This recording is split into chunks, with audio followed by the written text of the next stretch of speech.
So the House today censured Rep. Al Green for wiggling his cane and screaming at Donald Trump.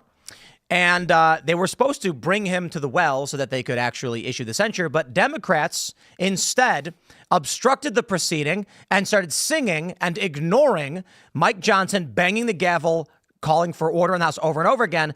And then Johnson gave up and ordered a recess and they left. The video is absolutely unhinged.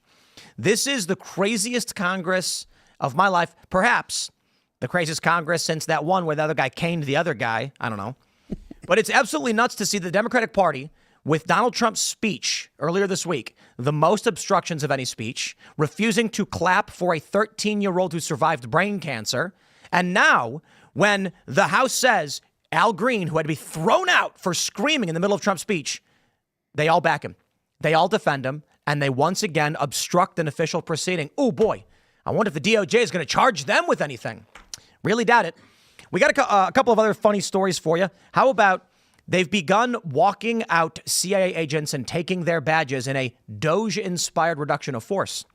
And the best story of the day probably is that as a Doge-led effort, apparently, I think it's Doge-led, to sell federal buildings, accidentally exposed the location of CIA black sites operating in Northern Virginia, which a lot of people responded by saying the CIA is not supposed to be operating in the U.S. What's going on and why do they have secret facilities? What's up, guys? So when they posted the real estate listings, they immediately took a bunch down, reposted it, and then took all of them down because they realized, oh, wait, some of these the public aren't supposed to know about.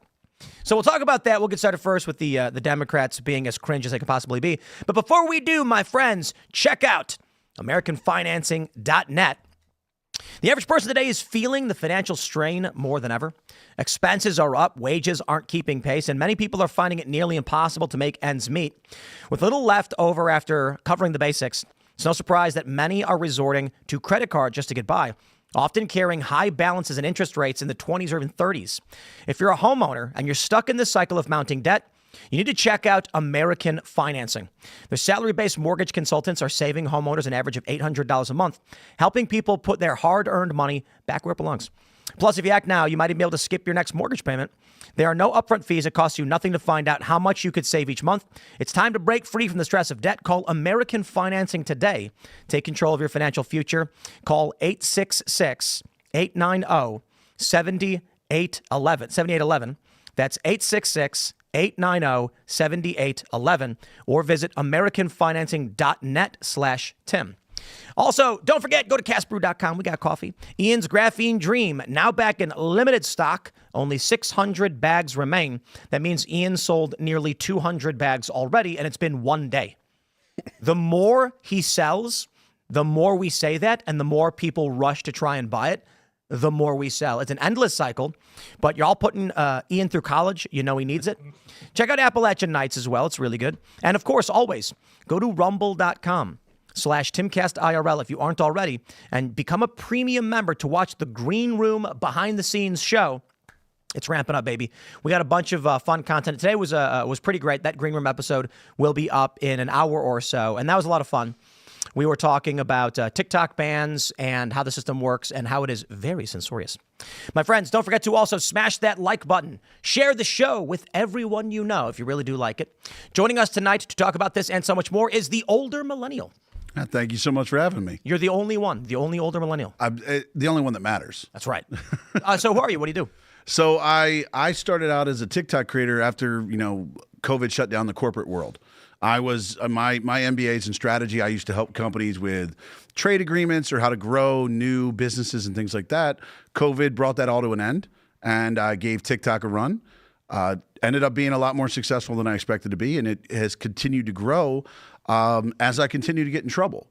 I think, my success is directly corollary to how much I upset people, and especially how much I upset TikTok, as I'm now on account 62. Wow. But it seems to work real well. People resonate with the way I communicate with them, and it's just been a ton of fun. I mean, I never expected to be a 41-year-old guy who yells at people online. There you go. Made a living out of it, huh? Yeah, it's worked out pretty well. Well, thanks for hanging out. Should be fun. We got Chuck hanging out. Hey, guys, back again. I'm Charlie. I'm the host of the Green Room Show, where we just hang out, talk about uncensored, unfiltered, kind of the stuff you can't really say online these days. if you want to become a member and see that real talk, behind the scenes stuff, become a member on Rumble Premium and check out the good stuff. Promo code TIM10 on Rumble Premium. I am Phil That Remains. Phil Bellanti. I'm the lead singer of the heavy metal band All That Remains, anti-communist and counter-revolutionary. Let's go. Here we go from the Wall Street Journal. House censures Rep. Al Green as Democrats face fallout from Trump protests. I love that. The fallout's only getting worse. It has now been several days. I watched this video, and I was torn between anger and joy. It was a strange emotion, as it felt as though fire and ice themselves were concentrated within me, because the Democrats singing songs as they were trying to censure Al Green for screaming at Donald Trump. I'm just thinking to myself, these people are insane. They need to be expelled from Congress. This should not be tolerated. Republicans have the majority. Start expelling these people. But then I went, breathe, Tim. They're singing and dancing, and obstruction of Congress means we're going to win the midterms, and they're going to expel themselves. So I'd like to show for you the moment at which Al Green was censured, and instead of the actual censure process, this is what happened. By its adoption of House Resolution 189, the House has resolved that Representative Al Green be censured, that Representative Al Green forthwith present himself in the well of the House of Representatives for the pronouncement of censure, and that Representative Al Green be censured with public reading of this resolution by the Speaker. Can we turn that up somehow? It's hard to hear this singing. I think we all benefit from not hearing them sing. So, okay, I'm going to pause real quick. For those that are just listening, not watching, there is a large gaggle of Democrats all singing in the well. They're supposed to be issuing the censure of Al Green because Al Green stood up during Trump's State of the Union, not so State of the Union, and was wiggling his cane and screaming. And he was doing that because he wanted a campaign video to get reelected, not because it actually mattered. Nobody could hear what he was saying. And now Democrats are doing this very same thing again for the exact same reason. I mean, he's going to, here you go. The House has come to order. The House has come to order. Yeah, that's not going to work, Speaker. Order. Nope, that's not going to work. These people are psychotic. Just like an old white dude to cut the music off. That's right. Here we go. The House has come to order. Clear the well, please. Clear the well. The House has to continue its business. That didn't work. Nope. And they cut the audio for a second. And then my favorite part of this is the Republicans give up. Here you go. Listen. Pursuant to Clause 12A of Rule 1, the House will stand in recess subject to the call of the chair. That actually pissed me off the most. Democrats are insane. I get it. But what pissed me off the most was that the Republicans just walked off. I mean, Mike Johnson should have said, I'm calling on the sergeant at arms to physically remove these people from the well so that we can finish this hearing. And if not, we will have them criminally charged for obstruction of an official proceeding. I mean, I don't hate that idea either, but I mean, it's not like he's not going to be censured. Like, this is still going to go into the congressional record, and censure is meaningless. But no, well, I mean, it doesn't have any. What are they're going to censure all them too now? I mean, the point is, you can't, like, they can't impeach for every kind of, small infraction. They're obstructing an official proceeding. They should be arrested.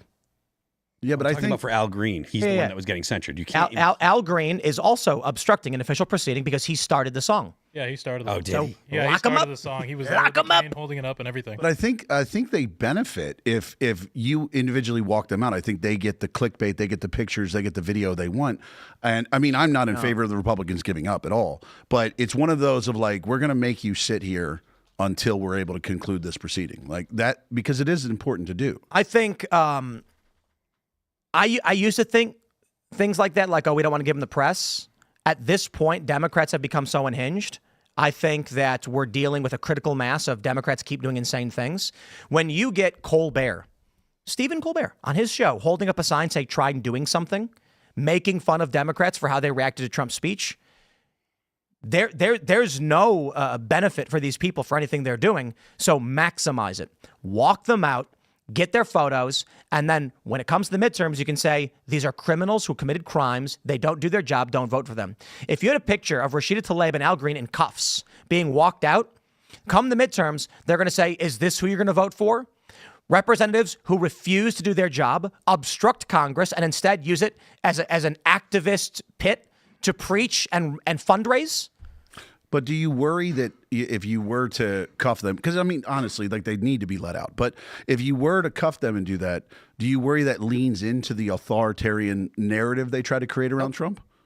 No, when Donald Trump says they were very fine people on both sides, and I'm not talking about the neo-Nazis and the white nationalists, and then the media lies anyway. They cut off the Or how about a story we have for you guys where Donald Trump called out millions in spending for transgender mice, and Jimmy Kimmel, bald-faced lie on his show saying it's transgenic mice. It's transgenic. Oops, he read the wrong thing. Jimmy Kimmel is blatantly and intentionally lying. CNN initially called Trump's claim false and then had to retract that because they literally did this. And Trump wasn't the first person to point it out. It's been reported by a bunch of outlets. They are intentionally lying. So this whole Trump's a fascist, authoritarian, I literally don't care at this point. We're not going to, there's no more narrative anymore. You had Alan Lichtman. You know who he is? Mm-hmm. He's the keys to the White House guy. He got it wrong. He said Kamala was going to win. He's been having a mental breakdown ever since, and that is not an exaggeration. You watch the videos, the dude's sweating bullets and shaking. He probably cries himself to sleep, confused at the world. He put out a video today saying Trump voters are regretting their vote. Trump's latest poll has him down 44% to 51%, the worst of any president. And then you pull up the aggregate polling and Trump's up. Oh, yeah. He's up on everything. He's up big. So Alan Lichtman, these people know they're wrong. They know they're lying. And regular people voted for Donald Trump. The Trump regret is not statistically significant. Trump is up in aggregate 1.1 on RCP, and he's down 0.3. So both are statistically tied. And the liberals and the left are going to keep lying to everyone no matter what. So how about we start setting the narrative? How about we say you are hereby obstructing an official proceeding pursuant to, U.S. code, whatever they used against the J6ers. I am ordering the Sergeant at Arms to place you all under arrest unless you leave right now. They don't leave. This is your second warning. You will all be placed under arrest for obstruction of a proceeding. They don't leave. Sergeant at Arms, I hereby call upon you to summon the Capitol Police and have these people arrested. Let them all be walked out. Let them all go to their district where they can wiggle their little butts and be like, look, I got arrested for a protest. And then we can set the narrative and say, we elect members of Congress to pass legislation, not sing mother songs in Congress and obstruct the proceeding. So let's change the game. I see where you're coming from on that, because you're right. They're going to make the narrative that regardless of what they do. So at least, I mean, look, I would have gotten a certain satisfaction of watching them walk out cuffed. I'll be honest, I would have. I can tell you right now, I would have got content out of it. So Indeed, it would have been fun to make. I think that's what should have happened. I mean, I don't have a problem with throwing Congress people in jail. It would have given them something to take back to the base. I don't think that there are. I'm not sure. Maybe there are enough people where it might matter. But I, continuously say the Democrats are in disarray right now. They don't know if they want to be obstructionists or if they want to try to actually legislate or participate in legislation. And I think we're going to get more of this kind of stuff until they actually get that hammered out. So it's going to be just obstruct, just do things that are, performative and stuff, which is not particularly different from the way they were behaving last time Donald Trump was in office. But considering the fact that they don't have the majority in either the House or the Senate, now they don't have the ability to do things like write up articles of impeachment again and have them pass. If the Republicans remain passive and keep just bowing out, then I fear we lose the midterms. Honestly, I don't think that. I think that it's we're the underdog shot of winning the midterms as it is. It'll take some serious. I think it'll take serious deregulation because it'll take the economy doing really well. And well, the stories you guys saw the story from earlier, the $375 billion slush fund that Podesta set up. Yeah, a nonprofit was set up, and 1 month later was awarded $7 billion. So the EPA has since frozen this money, and there's criminal investigations. We got another story for you coming up in a bit. They're considering criminal charges for USAID staff and the recipients. Really? So I think when it comes to the midterms, gutting the resources the bureaucratic machine uses that's funneled to these establishment politicians, Republicans included, is going to dramatically change how elections work in this country. Because a lot of these members of Congress in 2 years are going to find they have no money for their campaigns.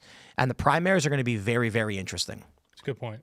I never really thought about how USAID and those nonprofits really impact the campaigning for those individual parties. So it's...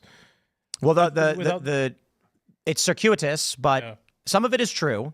The theory is that it's larger than we see, and that USAID gives money to a nonprofit, who then disperses that money to various nonprofits, who then donate to Democrats. Largely Democrats, some Republicans. So what you could get when we roll up on the midterms, if we continue to cut the funding, is you're basically getting the circus without the money.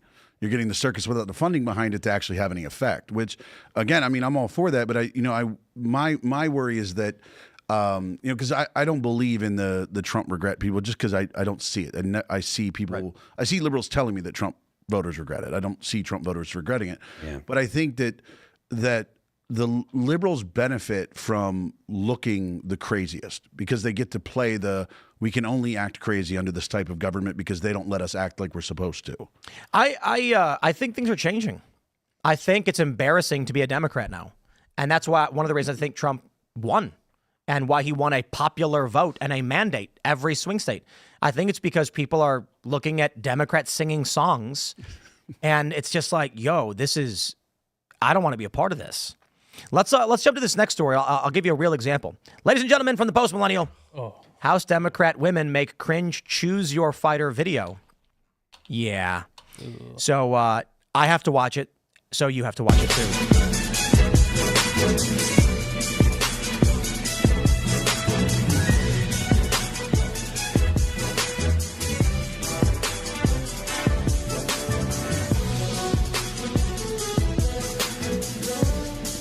All right. So choose your fighter. Not to mention it says choose your character, not fighter. For those that are just listening, I don't think any of these women, except for AOC, have ever played a video game in their life. And AOC only because she tried pandering to young people to pretend like she knew how to play video games. But to be fair, she probably plays Candy Crush. So it is a bunch of Democrat women with a remix of the Smash Brothers Choose Your Character song. And they're doing this thing where the video starts with them falling down.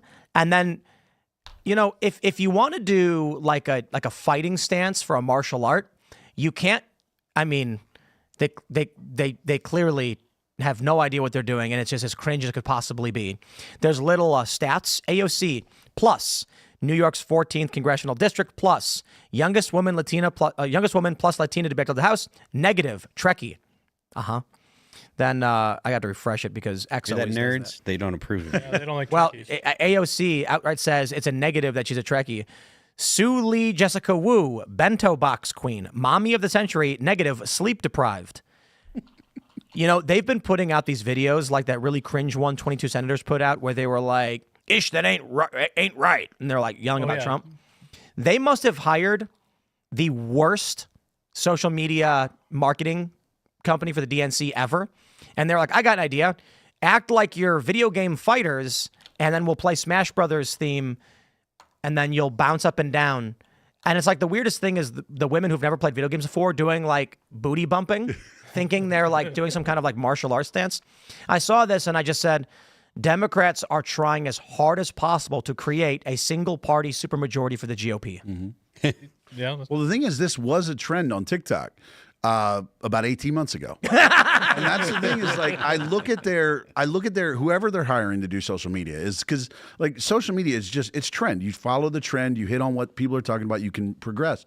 But there are trends that would have worked for this, but to see this from a social media creator aspect and go, this is from 18 months ago. This is not going to resonate with anyone. To be fair, did they put this video out 18 months ago and we're only just finding it now, or did they just put it out? Because I assume they just put it out. I can tell you right now, this was just put out because there's absolutely no way in hell this could have been out there, and I on TikTok wouldn't have found it. Agreed.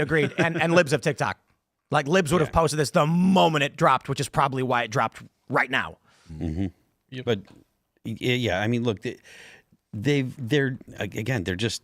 struggling to find any kind of purchase at all. They have no cohesive message because inside the Democrat Party, they don't know what to do. They don't know what the Democrat Party is. They're fighting between the progressives and the quote unquote normal liberal Democrats. And until they get that squared away, it's going to be this kind of stuff. You know, it's like a beehive with no queen. You know what I mean? Like pretty much. The cult members have no direction anymore. And I think largely, you know, if we want to get outside of like the semantic debate or the insults or whatever, it is largely culty in that they just march in lockstep with each other. But there used to be leadership. Now the leadership has largely quit. And it's not so much the leadership were people who are actual Democrats who are telling them what to do. It was prominent, influential individuals in the party offering up direction and strategy. And now we can see that these prominent billionaires who were big Democrat donors have all quit. Who, like Bill Ackman, is that his name, right? Am I getting his name wrong? The CEO guy. Exactly. Yeah. And then obviously Elon Musk. Yep. Donald Trump was a Democrat a while ago, but we go back 15, 20 years for that one. The point is, all of the prominent leadership and resources have been slowly pulled away from the Democrats. And the more that happens, the more unhinged they become. To the point where in the past year, we see many of the top prominent CEOs and billionaires that were funding the Democratic Party are gone. So what's left? Literally, it's a hive of bees with no queen, and the bees are just spinning around, and sooner or later. Yeah, and I love that analogy because it really is, because if you're going to be a member of the Democratic Party or you're going to be on the liberal left these days, there's so many things that you have to agree with and so many things you have to be a part of, right? You have to believe in, in transgender stuff. You have to believe in going against Trump. You have to believe in supporting Ukraine. You have to believe in so many different things that unless somebody's telling you what to support this week, they lose track. And you can't support anything. Yeah, Exactly. And that's the wonderful thing is because on the conservative side, we can be one thing and disagree on another and still be together. On the liberal side, a great example is Angela Bellicamino on X. Yeah. She's the bold lib. Yep. I don't think she's actually a liberal. No, I was on her show the other week, and she's phenomenal. But she is liberal-minded, but she's like Anna Kasparian liberal. Yeah, where but it's, so is Elon. I agree. But that's the thing is that you can't, she only disagreed with like a little thing of like, maybe, you shouldn't transition children, at 9 years old. Everybody went after her. Apparently, Anna Kasparian said something like, I don't blame you for who you voted for. What choice did you have? And the liberals are losing their minds over it. It's a cult, you guys. Like, when you have more and more, I'll just pause, okay? Let's step outside of the first-person perspective of Timcast IRL and like my view of that's what the Democrats are. Let's just go outside the country. You've walked into America for the first time. You're an alien. You've landed here. You've studied the language. You're in disguise, and you don't know anything about what's going on in politics right now. You see one political party falling apart, refusing to cheer for normal things, booing normal things. And another party is growing, winning, and people from that side are slowly going over there. You simply would conclude this is what is socially popular. That's it. Now, for me, I'm like, they're cultists and they're insane and they're driving people away, right? I can say it like that. Then they make videos like this and I'm just like, keep doing it. But a wonderful example is Gavin Newsom. Yep. Gavin Newsom simply created a podcast. The first guest he had on, Charlie Kirk gets him to say, I don't think it's fair that that they're competing with young girls, and that one thing, all the top X creators are going at Newsom's throat. Because he just disagreed. He's getting annihilated. For the last 10 years, he's done everything you wanted him to do. He's followed every liberal talking point. He's done everything. And he just says, okay, maybe the 6'4" chick shouldn't be spiking on the 5'1". And now he's public enemy number one. There's no room for dissent. None. They treat everything as if it's like a religion. So if you step out of line at all, you become the heretic, and so they call you all the worst names. You're a Nazi, etc. I haven't seen anyone call Newsom a Nazi, but if he stands firm on this position, it's only a matter of time. Yeah. It's literally only a matter of time. I believe Newsom's strategy is to try and moderate. Yeah, and you can't just dive in. So if Newsom came out right now and said, transing the kids is bad. We shouldn't have men and women sports. Closing the border is a good thing. Illegal immigration is a bad thing. instantly they're like, you're a fascist. Yep. So if he starts with, no, I'm a Democrat. Well, you make a good point, but I still think this. And then every day he can increment, he's going to try and moderate the Democratic Party because he wants to win the presidency. I get that. Maybe Charlie Kirk was a bad person to bring for your start. Like maybe bring a more moderate person. No, I think Charlie Kirk is the right person in that it shows that he's willing to talk to the right, and the left has been completely unwilling to do that. Now, I'm not saying that I want Newsom to be successful, but for his ends, for the goal that he's after, talking to someone like Charlie Kirk is the perfect person. He moderates on, and he's moderated on stuff that is absolutely the 80-20 stuff, right? So you hear people talk about 80-20 positions that Donald Trump takes. Most people, I don't care what you read online, I don't care what you hear on X or on TikTok, most people don't believe that men can become women or women can become men, and most people don't think it's fair to have young boys competing against young girls in sports at high school age, and when you have young men just going through puberty and stuff, or college age, when they've just gone through puberty. It's absolutely unfair. It's the most obvious thing in the world. Only the most dedicated ideologues support it. And so your average person is like, no, this is wrong. That's why Gavin Newsom said it's obvious. It wasn't even that it's, this is, maybe it's not, he didn't really him and haw about it. It was like, no, it's unfair. He said deeply unfair, I believe was the quote. Yeah. And it's like, that is an obvious position to 80% of Americans. It's not something that's controversial. I mean, even in California shifted rightward in the last election. Oh yeah. But Every I mean, what was county it? did. Every county in America did. Yeah. I mean, everybody is shifting right. 89% of the counties. Well, 89% of the counties have shifted that way, and it shows. That's why it cracks me up when they go, "Oh, it's not a mandate," because they're going from the starting point of 50-50. It's like, no, it's a mandate because when you go and you look at what happened in 2020 and then you compare the numbers to 2024, that shift across the country, like that momentum can't just be stopped. Yeah. I mean, Republicans do a great job of snatching defeat from the jaws of victory, so they could find a way to stop it, but I don't want them to. We have this clip that Gavin Newsom posted, and I'm surprised he did. But in another sense, I'm not so surprised. I think Gavin Newsom wants to run for president in 2028. He's aware the Democratic Party has become psychotic, and he's trying to moderate. So he sat down with Charlie Kirk. Here's the clip, and he talks about the book bans, and Charlie does a fantastic job in addressing these issues. How about the book ban stuff? On a serious note, 4,240 books or titles, libraries and schools were banned in 2023. Is that not, as a conservative? Well, it depends. I mean, I think we can both agree pornography should not be taught to 9-year-olds. Fair point. Okay, Fair. so that's a book ban. All right. Well, there were some other books. Oh, no. Bill O'Reilly's that book was the banned. Moms for Liberty contention. Time out. Yeah. Like, I agree on Bill O'Reilly. The Moms for Liberty movement others. that you made a big thing of was just no porn to 10-year-olds. Yeah. We agree. So those books should be banned. Well, okay. So what we should do right now is every California school that has porn in their library should be kicked out. Does that is include a the book ban. Bible?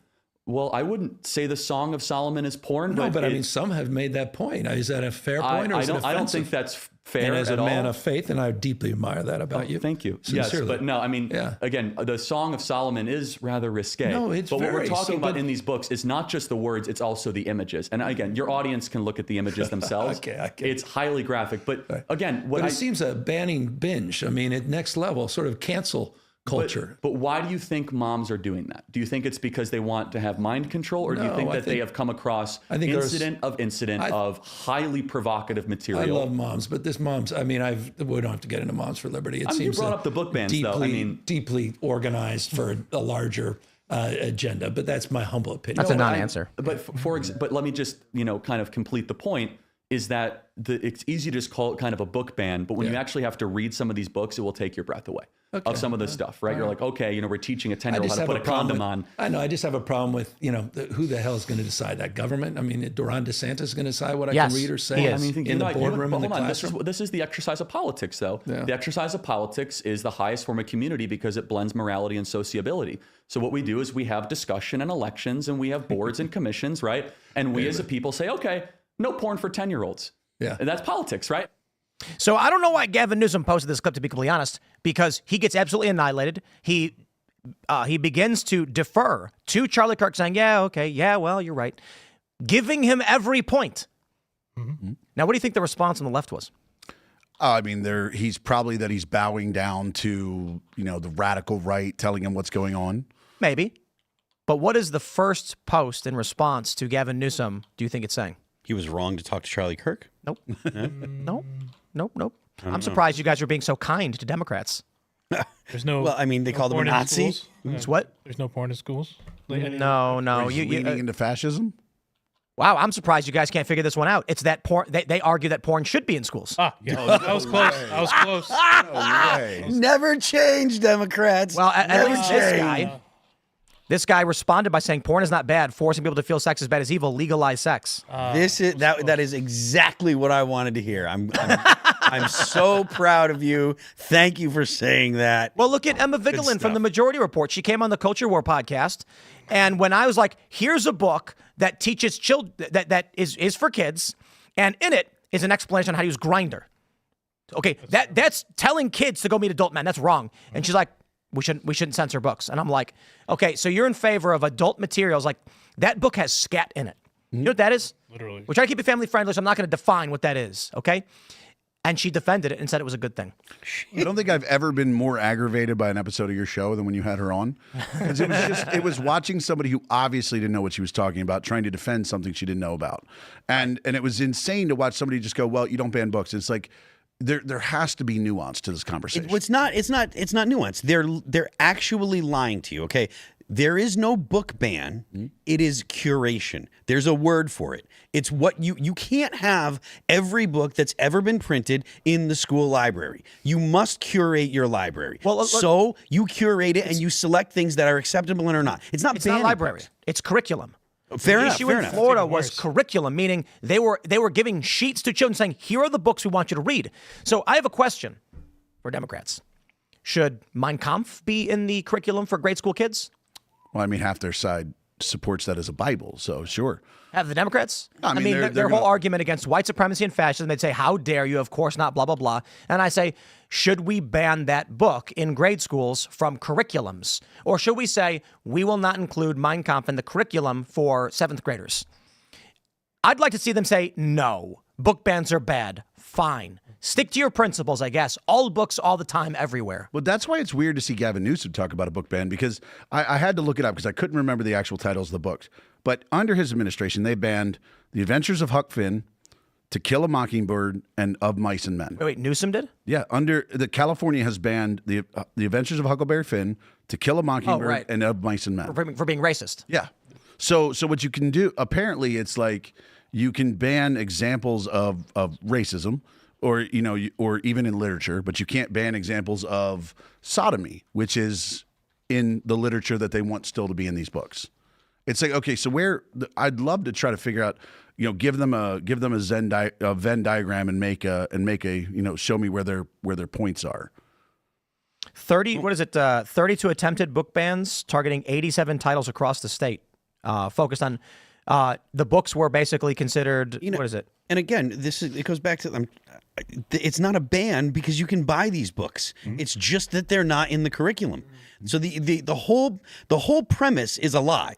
No. It's not a ban. It's curation. You can still get these books in the States. You can buy them on Amazon. This is all BS. It's all a lie. I think Newsom came out against those bans. Oh, did he? Okay. I'm not sure, but a cursory search says that Newsom's administration pushed back on book bans. Let me read what it says. Governor Newsom signed Assembly Bill 1078. The legislation prohibits school boards from banning instructional materials or library books based solely on their inclusion of diverse perspectives, particularly those related to LGBTQIA and racial themes. So I think the racial themes was specifically targeting the bans of Huck Finn and things like that. Okay, he opposed it. He did oppose it? Yeah. So he recently, what was it? He passed AB 1078. Right. To require that you need 2/3 to ban it. Yeah. Yeah. So sorry to attribute that to Gavin Newsom. That was California's attempt to censor those books. But it is fair to point out that he's complaining about Republicans wanting to ban books while Democrats are equally banning books. Mm-hmm. Yeah, it's just they're banning things that go against what they see in their head. But that's why it cracked me out when he asked me, he goes, "Who's gonna make that decision? Ron DeSantis?" And the answer is yes. Yeah, you make that decision. It's like if you want to have those books in California schools, maybe the parents that go to the PTA meetings. That seems reasonable. Parents having a say about children? That's crazy. Crazy. Well, no. In California, the kids keep all of their problems a secret and only talk with strangers. Yep. Yeah. The teacher gets to know everything, and the parents can't be told the truth. That's wild, man. I can't believe that they chose that as a campaign platform. But let's be real, the Democrats are they are a how would I describe this? A shadow monster, right? A bizarro American person, right? So you know Bizarro Superman? Oh yeah, yeah. He's insane. He talks backwards half the time or whatever. So Republicans are like, we shouldn't allow criminals and rapists to come in, and Democrats go, yes, we should. And you're like, what? Why? And then you're like, I'm going to clap for this 13-year-old with brain cancer. And they go, ooh, that's bad. And you're like, why? Everything that regular people like, they hate. Every bad thing we're trying to stop, they like. It's just opposite party. Well, that's where we say like the joke that, Donald Trump could cure cancer and the left would complain about all the out of work oncologists. Right. They'd be upset about that. And that's the reality of it. I think Bill Maher said it best. He was like on that, he was on, Podcast Save America. And he said, if you want to lose every election coming up, put parents in second place when it comes to decisions about their children. 100%. And that's exactly the message that the Democrats have been sending, at least the message the Democrats in California have been sending. If you want to lose elections, tell parents that your children are not your children. It's imagine trying to make children community property, basically, is what they're doing. The crazy thing to me is that there are liberal parents who agree with it. Yeah. The sad thing is I don't think there's, I think it's one of those silent majority, vocal minority things where the people who oppose it don't want to be ostracized in their community. Maybe, but I mean, there are parents who literally support the school inflicting upon their children horrible things. And there are parents who bring their children to fully nude drag shows or just inappropriate drag shows. There was when this whole thing was happening with the drag, all ages drag shows they were trying to do, which have largely been pushed aside. They were parents bringing children to events where grown men were doing sex acts, or they were putting their children on stage at gay bars for men to throw money at. Mm-hmm. There were parents that were doing that. There are evil people out there. I remember. To be fair, though, there was a story out of Europe, I think last week, where a young woman gave birth to a baby and threw out the window. Wait. Where? She was an American. I think she was an American who was visiting France, and she gave birth and then chucked the baby out the window from the third or fourth floor. Because there are insane people who do evil things. See, that's one of those I would use as a test case on TikTok. I could make a video about that, and that's where I love to see the insanity of the left, because I could post about that and just say this was wrong, and then watch my comment section tell me how not wrong it was. Yeah, here you go. I mean, I don't want to dive too much into this, but U.S. woman in custody after allegedly throwing newborn out of Paris hotel window. Insane. Baby was pronounced dead at the hospital, and authorities are investigating the case as a homicide of a minor younger than 15. That was from February 25th. There are evil, evil people, and this was a parent who killed her child. Yeah. Allegedly.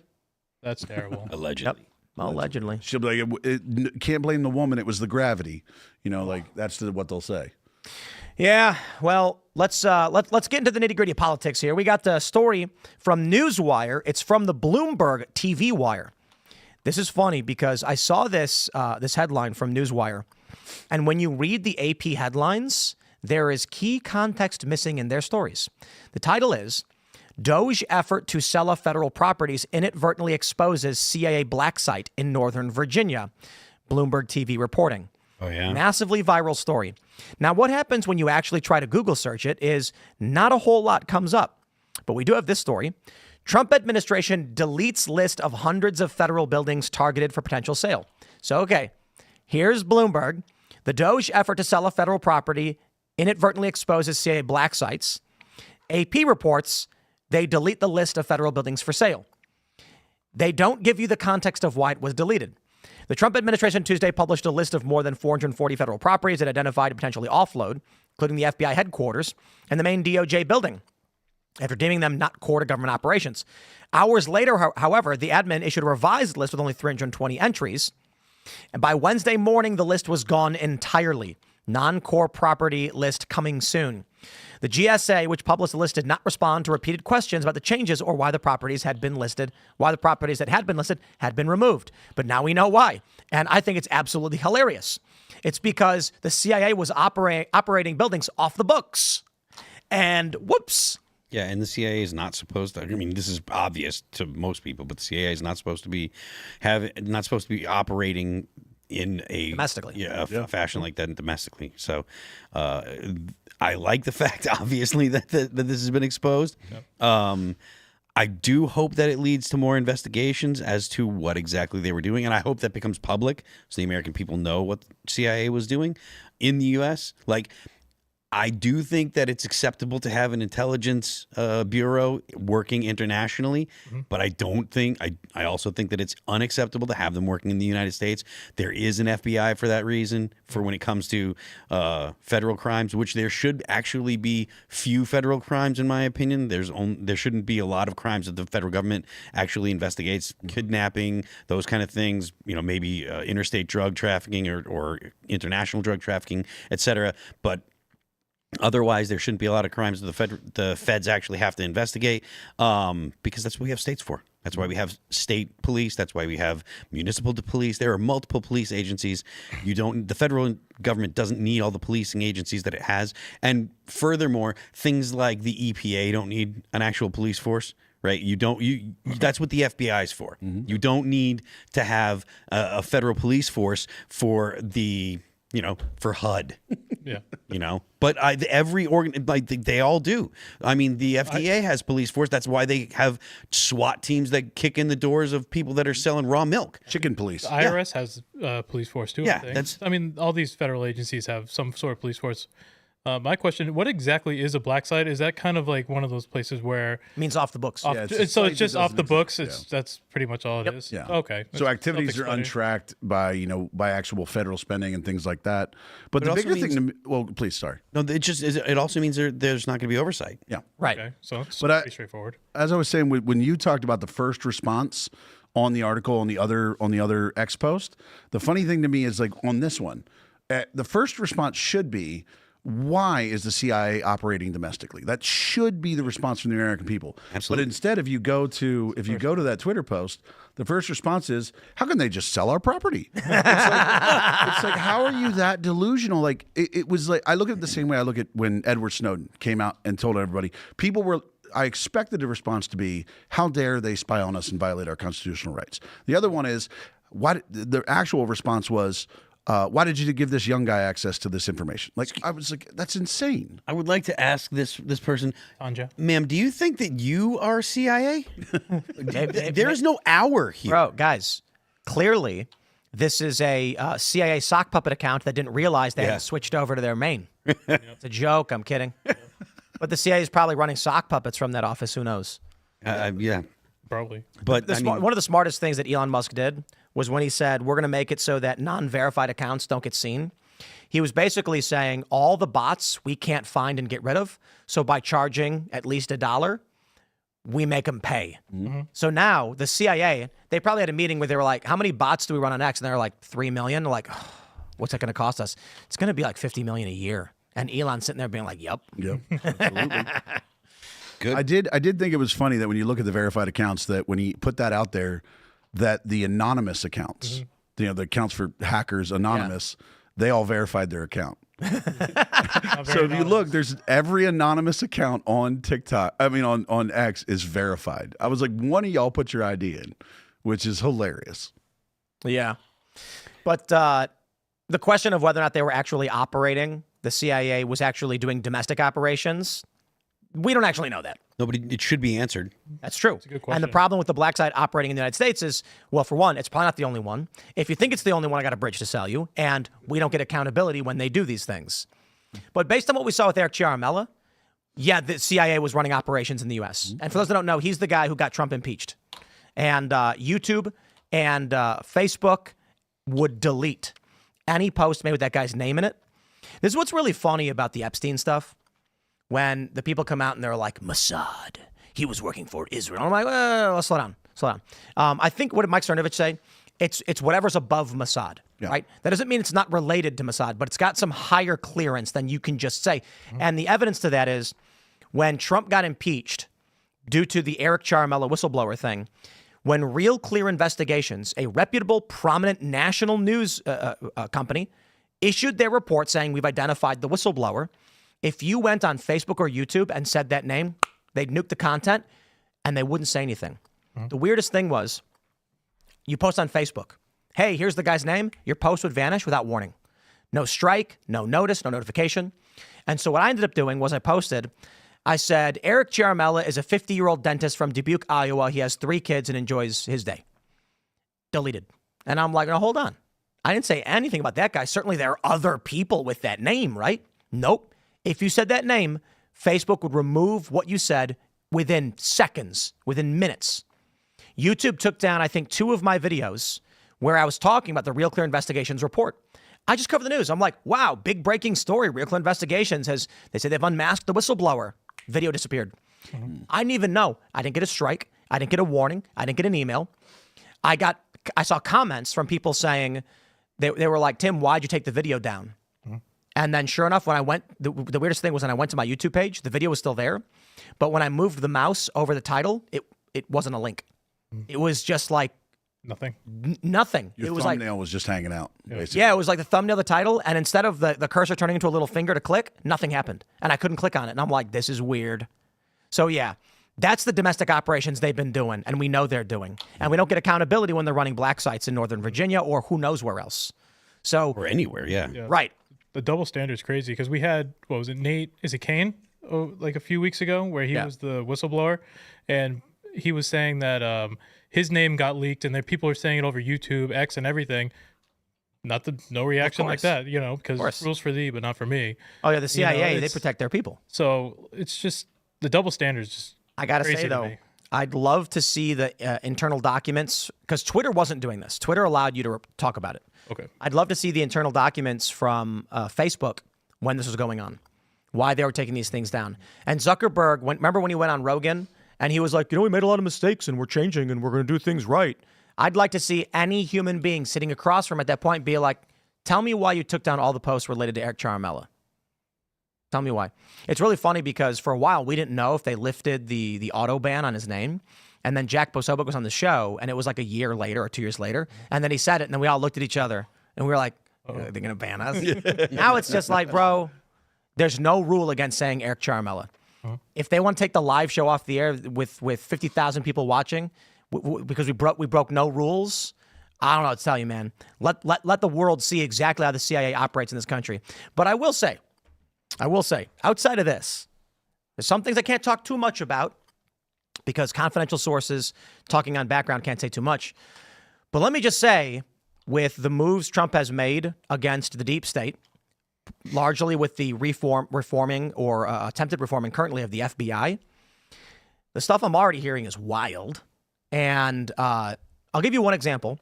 The case against James O'Keefe related to Ashley Biden's diary evaporated overnight. I think we're going to start to see the exposing of the criminal weaponization of government against private citizens. So it's going to get rowdy. But see, here's what worries me about that.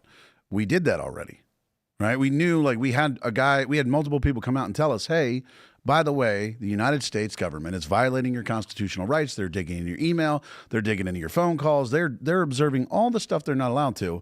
And our response was, the American people's was to say, hey, that guy that told us that dude's a criminal. And it was like, and I hope the American people have evolved to a point where we recognize that was a bad idea. This is going to be formal documents coming from, declassifications. Trump says he wants to put out the documents on the attempted assassination, reveal these things to the public. And I think not that I believe Pam Bondi or Kash Patel want to be overly transparent. I know that there's a narrative about that, but that in this regard, the transparency we seek benefits them, and that's why you're likely to get it. So Epstein files, I don't know. Honestly, they probably were destroyed a long time ago. But weaponization documents currently within the FBI New York office, in the attorney's office at the Southern District of New York, it is within the agenda and interest of the Trump administration, Kash Patel and Pam Bondi, that we get transparency on all of those things. If it was perhaps information pertaining to a Trump operation, in the Middle East that could spark war or something that was related to the extraction of U.S. personnel, who knows? they're not going to just reveal this information. If there's information pertaining to drug cartels and, someone gets shot and killed, they're not going to release this information. They're going to be like, these are ongoing things. But the weaponization, all the stuff we're deeply concerned about, fortunately for us, we're all aligned. Yeah. What Kash Patel wants is exactly what the people want. And so that's what you vote for. I mean, hopefully that it continues. I mean, so far we are getting what we want. Hopefully that continues. I think we'll be, I think I was pleasantly surprised. I thought it was going to be I called it a marginally good presidency. I said, Trump showed us that in his first term, it was marginally good. He had a lot of bad people. There was some bad policy, but it was a net positive. I think it'd largely be the same. Then sure enough, in the first month, Trump is basically just nuclear bomb after nuclear bomb. Exceeding all expectations. I think it will taper off to a certain degree in some ways, but I don't know the volume gets turned down from here. What I mean to say is right now we're seeing this parabolic curve where it's just getting crazier every day. The Democrats are losing their minds. I don't think it's going to keep going up like that. I think it's on a plateau, but it will remain tense and high. Like Trump is going to be doing a lot of things at this level for a long time. I think it's going to be pretty intense up until midterms. It's going to be kind of leading that crescendo right to there. And then I don't know. We'll see. No, I think it gets crazy before the midterms because I'm saying it's going to keep going up, and then midterms, if they win the midterms. No, I think he's got to push for JD. I think he's got to push to say we're going to keep this going because if it does tail off, what he's saying is that he's basically spent his powder, right? That there's nothing else to reveal to the American people. But I mean, I do agree that I think it's mutually beneficial. What Kash and them want is what the American people want, so we're going to see it. And I think the reason why it was so moderate the first time is that I think Trump trusted the government. Yep. First time he was in office, he was like, these people aren't actually evil. They're not trying to screw over everyone. Let me hire John Bolton. That's a perfect example of trusting the government. And then he came in the second time and he's like, all of these people are out of their minds. Let's go ahead and let's go wild. Yeah, I mean, that was, we've said this on the show before, but the 4 years that Trump was kind of in the woods and in the wilderness really gave him the ability to not just plan what he was going to do when he came back, but also find the right people, clearly people that had been persecuted by the government, people like RFK, people like Tulsi Gabbard, people like Kash Patel, I forget his name, the HHS, not the HHS guy, anyways, finding people that had been persecuted by the government to get into positions that were doing the persecuting, right? With Tulsi as head of DNI and stuff. That kind of stuff is where you see the real changes are going to happen because these people know exactly what these bureaucracies have been doing. Did you say Peter Navarro? I didn't mention Peter Navarro. Is that who you're thinking of, or is that no? It was the guy that was basically banned from the internet for talking about vaccines. RK Jr.? No, for talking about the COVID vaccine. There were a lot of people who were basically banned from the internet. He's in the administration now, is what I'm saying. I forget what his name is. It totally slipped my mind. Well, let's because I know a friend of mine, Dr. Simon Godek, he was attacked relentlessly for that. He actually ended up moving to Brazil. Let's jump to this next story from Variety. Jimmy Kimmel roasts Trump for claiming Biden spent $8 million on making mice transgender. Are they so dumb they don't know how to Google? Okay, we have two possible scenarios. Jimmy Kimmel is in fact so stupid, he doesn't know how to Google, or he's lying to you. Because I'm going to show you what he said, but first, we call this, as Ian refers to this as information vaccination. That's the wrong story. This is the story. Nope, that's the wrong story too. The story we're looking for is right there. CNN forced to issue correction to Trump fact check after false claim. CNN forced to issue correction to Trump fact check after false claim Biden admin did not spend $8 million on transgender mice. This claim needs context. CNN was forced to issue a correction Wednesday after they falsely fact-checked President Trump's claim that the federal government under former President Biden had spent $8.2 million on gender-affirming hormone treatments in mice. The funding was funneled through the National Institutes of Health, but CNN's Deirdre McPhillips clapped back at the president, saying that the experiments were only carried out on monkeys and that it amounted to a mere $500,000. Turns out she and CNN were mistaken. It was the White House that pointed that out. Under the Biden administration, the National Institute for Health doled out millions of dollars in taxpayer-funded grants for institutions across the country to perform transgender experiments on mice. The White House said in a statement before laying out some shocking examples of egregious spending. CNN had originally reported that Trump had falsely claimed that the Department of Government Efficiency identified government spending $8 million making mice transgender. In the reporting, they had cited 3 studies. So I don't know if they have the actual image, but we also have this from Fox. CNN edits fact check saying Trump falsely claimed there were trans experiments on mice. This story was huge. It was a couple of weeks ago. We went over the story. Quote, between 2021 and 22, NIH awarded a total of $477,000 for 3 projects that involved administering feminizing hormone therapy to monkeys to understand how it may affect their immune system. The fact check continued. Transgender women are nearly 50 times more likely to be infected with HIV than other adults, blah, blah, blah. We get it. There were also numerous studies where they gave cross-sex hormones to mice. The purpose of these studies, so what CNN first did was they were like, no, Trump's wrong. Then they went, well, okay, Trump's not wrong. It's just they weren't trying to make the mice transgender. They made them transgender so that they could do different experiments, which doesn't matter because that's not what Trump said. Jimmy Kimmel, who is either as dumb as a box of rocks or as evil, sorry, rocks, perhaps both, came out and lied, claiming he meant transgenic mice. No, he didn't. They made that up. And it's a weird, clever way to manipulate stupid people who don't pay attention. They say, Jimmy Kimmel continued to roast Trump on his talk show, blah, blah, blah, saying $8 million on making mice transgender. This is real, to which Kimmel fired back, no, it's not real. You know that you hear the president of the United States say we're spending $8 million to do sex change operations on mice. You say, well, I'm sure he's exaggerating, but there must be something there. Turns out there's not. It's not real. The government spent money on transgenic mice, which are genetically modified mice they use in lab tests to study disease. It has nothing to do with being transgender other than the word. The trans part of the word, you think they know this and just ignore it, or are they so dumb they don't know how to Google? Or maybe they think we're so dumb we don't know how to Google. I don't know.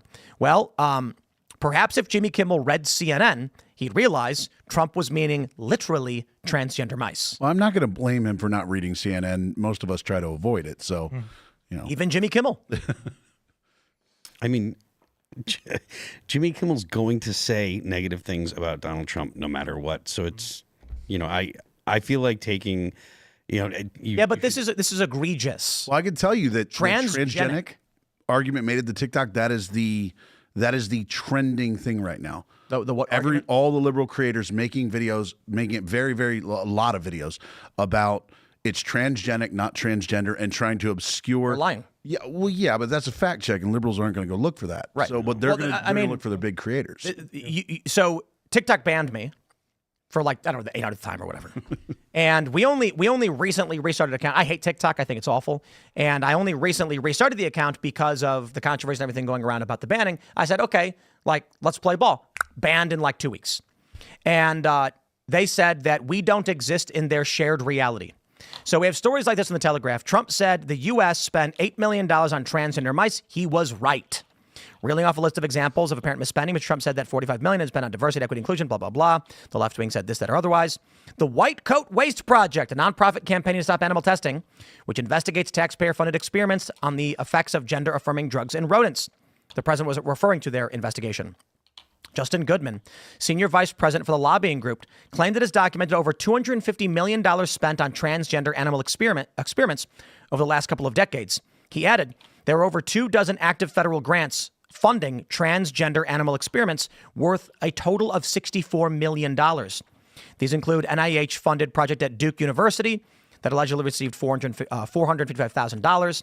In another experiment, scientists at the University of Michigan allegedly spent $2.5 million of a grant investigating the effects of hormone treatment in mice to imitate gender transition. So all they can do is lie. This is so shocking to the American conscience.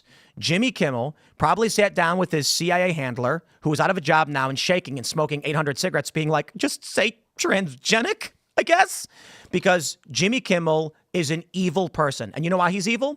Because when his friend, Dickie Barrett, who was the host, the introductory voiceover for his show, was mandated to get the vaccine, and he said he wasn't going to do it. They fired him. Jimmy Kimmel went on a show later and said people who don't want to get the vaccine shouldn't get medical treatment, or something to that effect. I'm paraphrasing, but he was like, the first we bring in the people who got the vaccine, and the rest of them you don't get the medical treatment. Something like that. I don't have the exact quote pulled up, so I want to make sure I'm cabinet with. I'm paraphrasing something to that effect. I think that's evil.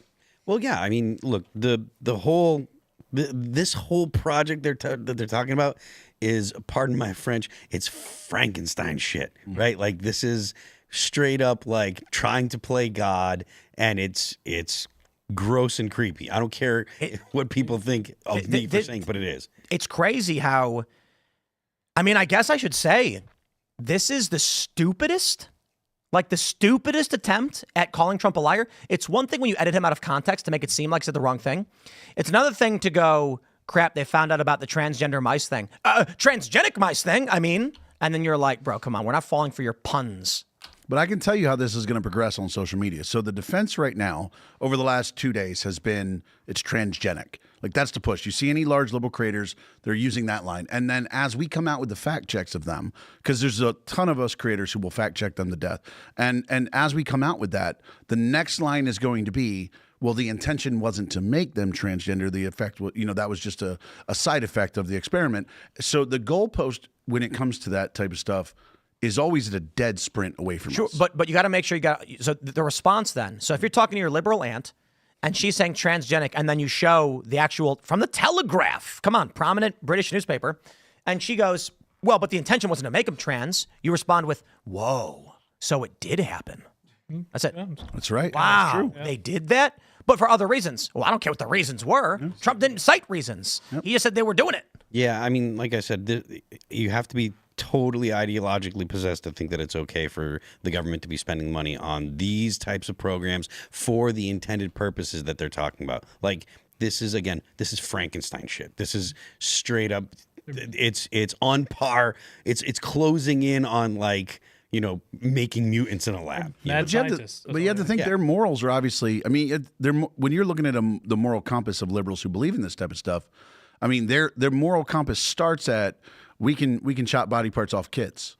So the idea of doing it to mice, to them, that's nothing to them. Yeah, it's crazy how the argument they're making is Trump misread the report because it's plausible to stupid people who don't actually investigate the news. Do you think the intent of them saying Trump misread the report, other than to cast Trump as a dumb person or something, do you think the intent is to mislead people into thinking that it doesn't happen? Yes, because it gets backed up right away. So a good example is on TikTok. We have a few creators who pretty much get their marching orders directly from Midas Touch. Like, we can see the FEC documents, they get paid. So the funny thing is when you see Midas Touch come out with an article, these dudes have videos for it, right? They're the little crew of guys that make videos about whatever Midas Touch tells them. So when they run with the transgenic line, these are the heaviest hitters when it comes to the liberal side on TikTok. They're going to get 10 million views on it's transgenic before anybody got around to mentioning the CNN fact check. Because Midas Touch is telling them, this is what we're making an article, go talk about it.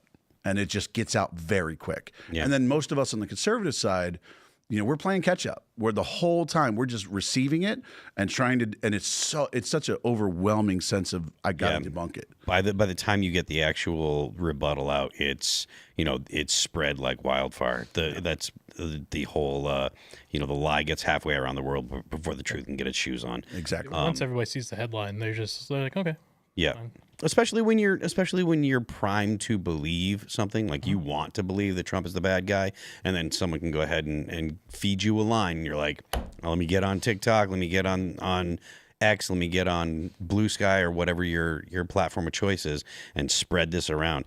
And again, it's something that I don't think is compelling to the average person that's plugged in, but I still think that there's a significant portion of the United States or significant portion of the U.S. that isn't plugged in. Yep. These people are evil. I agree, and I mean anything along this line of science, like he said. I'm saying the liberals who are lying to obfuscate that the government is spending hundreds of millions of dollars on this stuff, they're evil.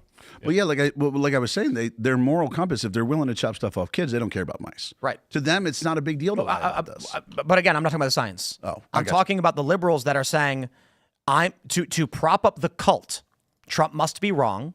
We are going to lie about what's really going on. They're evil.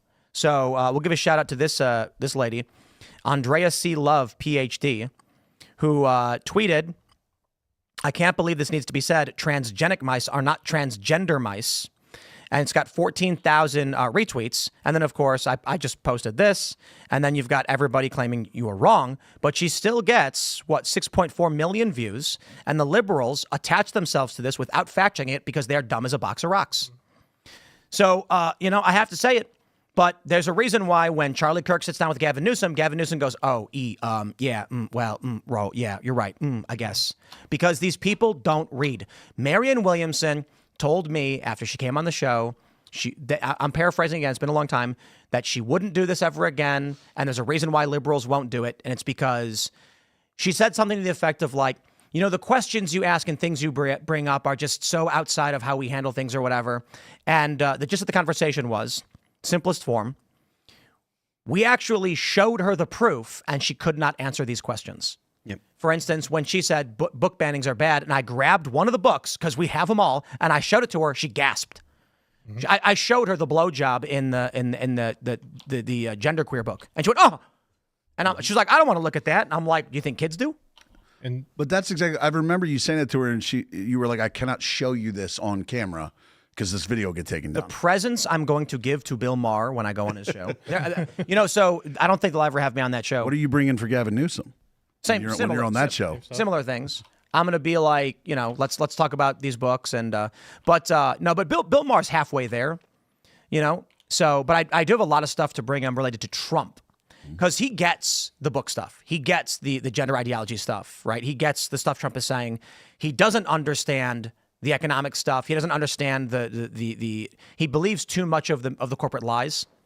I think if you're somebody who passively absorbs the news, like Bill Burr, for instance, you're as dumb as a box of rocks. You know what I mean? Like, let me clarify that. People who don't watch news programs, but are fervent is what I'm trying to describe. If you're a plumber and you don't watch the news, you don't pay attention, I got no beef, all right? We're going to do our best to get you educated. If you're someone who doesn't watch the news, but you are fervent on political issues, I'm saying you're dumb. So presents abound for all of these people when I visit them. Like I'm going to give him books. I'm going to give him. I'm going to print out news reports. I'm going to hand it to him, and I'm going to be like, "I'd like you to just look at these things." But see, like the Ukraine stuff, especially.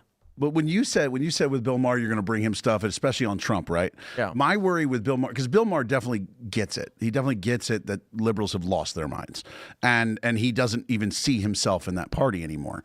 But I think when it comes to Trump, I honestly think with Bill Maher, it's like a religious hatred of a religious dislike where, like you could present a priest, say, "Hey, look, here's all my evidence, God isn't real." And he's still going to believe it. And I think that's how Bill Maher is with Trump, is no matter what evidence you give him, he's just going to have a hate of Donald Trump. Like, I think he's just done it so long. He's got so used to hating him. Well, Trump and him also have personal beef. Oh. So it's emotional. Like Trump insulted him or something. I can't remember what happened. Yeah. He insults a lot. But again, Donald Trump insulted some? No way. So like apparently they won't have me on the show for some reason, and the people have been trying. And then their people I talked to on the phone, and that will get you out. And then they offered me some dates, but my kid was just born, so I couldn't go. But congratulations, by the way. I appreciate it. But now apparently they've gone radio silent again, which I got to be honest, I wouldn't go on real time. It's just not going to happen. I don't respect the show. I used to watch it all the time when I was younger for a very long time. But I think Club Random would be very interesting to sit down with Bill Maher. I think the issue is, for the same reason Marianne Williamson says she can't come on a show like this, for the same reason liberals are terrified to come on Timcast IRL, is that it's a show where we literally have 30 news stories pulled up from reputable sources and we read through them. Mm-hmm. So it's like when I pull up ABC News or CBS or Fox or The Telegraph or Axios, how do they respond to a CNN article that says they're lying or wrong? They can't. Mm-hmm. So we've had the famous instance was Hunter Avallone came on the show, if you remember that guy. Oh, yeah. And I mentioned something to the effect of, Joe Biden said, if you don't fire the prosecutor, you're not going to $1 billion. And he goes, that never happened. And I was like, okay, pulled it up and said, roll tape. And we played the clip right there in front of him. And he went, oh, how can you maintain the liberal lies of your platform if you're forced to sit down and confront the facts? So these people won't come on these shows. No, they're terrified. But for some reason, conservatives are knocking on the door and won't leave me alone. They're asking every day, can we come on the show? And I'm like, we'll find time. The schedule's packed up like 2 months out. And we have to try as hard as possible to get liberals to come. And then we had, what was that? Dean Withers was his name, I think, whatever. Yeah. He agreed, and then at the last minute canceled. And they always make excuses. Hassan agreed to come on the show and the last minute canceled. These people are terrified. Shout out to Sam Cedar, who agreed to come on the show, though. And we had a discussion, and it was wacky, but it's okay. And Luke Beasley. David Packman wanted money. Well, Dean won't come to an environment because, like, I know Dean very well. Dean, Parker, Harry, they are the liberal, team for Midas Touch. So it's like when it comes to those guys, they will never. Dean needs an environment like that 30 on 1 that he did with Charlie Kirk, where he gets to fire out stuff and Fish Gallop. Well, he knows there's an end. Right. He's like, okay, I have 15 minutes to just be the most insane version of myself. And then I can step away and get away and nobody can challenge me on it. On a program like this, he would say something and you would just go, well, let's look it up. Right. And if you do that to him, he's destroyed. Right. Because he's got a preloaded speech he's going to give you. It's also why they struggle with Joe Rogan. Oh, yeah. Because Joe Rogan also says, Jamie, pull that up. Mm-hmm. So they have a hard time going on shows like that and being their authentic selves. Hence, Kamala didn't want to go on. They want to set special rules. Mm-hmm. Their rule for Rogan, I believe it was, he had to go to them in their studio. Why? Because then he couldn't pull that up. Mm-hmm. They were trying to take him out of that environment. I've told all these people, by all means, I will pull up anything you tell me to pull up. And when we had on, who was it? We had a liberal on. I pulled up everything that they asked me to pull up. Luke Beasley. Yep. Yeah, he said, pull up. I pulled it up. We'll pull it up and we'll talk about it. And he got embarrassed. and then guess what? He said he would come back on the show. Now he's refusing. Is he really? Now he's refusing. Now he's refusing. The thing with like people like he got Luke annihilated. People that the left, that they'll come on here, and even the fact that you'll pull stuff up, they still have a slight advantage in the fact that most of the things that you're going to pull up are going to be have a left-leaning bias. If you bring up Fox, they're going to say, well, it's Fox. And if you bring up Wikipedia, which they're going to say, oh, that's perfectly legitimate, which is completely untrue when it comes to political things. All of that stuff has a left-leaning bias. Most of your media has a left-leaning bias. So, and there's still people that won't come on when you have not just have to deal with the truth, but you have to deal with the truth that's presented in a way that is friendly to your side. So I will just do a quick clarification. The first time we tried booking Pac-Man, I was told that he requested an honorarium to appear on the show, to which we said we never pay guests. Mm-hmm. And then recently, I think a year ago, we tried getting him on again, and he said he'd try to find time, and we bounced back some dates, and it never came through. Kyle Kalinske agreed to come on numerous times and then never did. I don't blame anybody who hosts their own show, and I wouldn't ask anybody to quit their job or cancel their thing for me, so I can respect that. When Hassan Piker agreed to come on the show, he canceled because he said it was during COVID. It was at the tail end, and he was concerned about traveling. And I said, totally legit, that's fine. Sam Cedar, on the other hand, made up a fake story, and then I published the DMs proving he was lying. He eventually did come on the Culture War, and we had a conversation. Because I was just like, I'm not going to have that guy on the show. But then I said, no, let's bring him on because he was lying about me again. Mm-hmm. And the only thing they can do is pull clips out of context, lie about my views. But I think it's a mixture of they're liars and also really dumb. And that's why you have most of the prominent, as we were mentioning earlier in the show, I shouldn't say most, but many of the prominent liberal leadership have moved to Trump.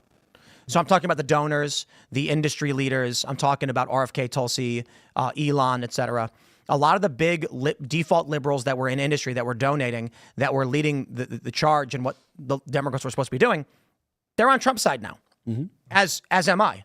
And I'm still a liberal guy. I'm not particularly conservative, but fairly moderate, left-leaning a little bit in some respects. The left right now, as I say all the time, there's left and right means one thing. If you're on the left, you don't pay attention to the news, and if you're on the right, you scrutinize the news. Mm-hmm. Yep. That's the gist of it. And it's a gradient. If you're super far left, you literally don't read the news. Mm-hmm. And if you're a liberal, you probably read a little bit. If you're a moderate, you may be reading quite a bit.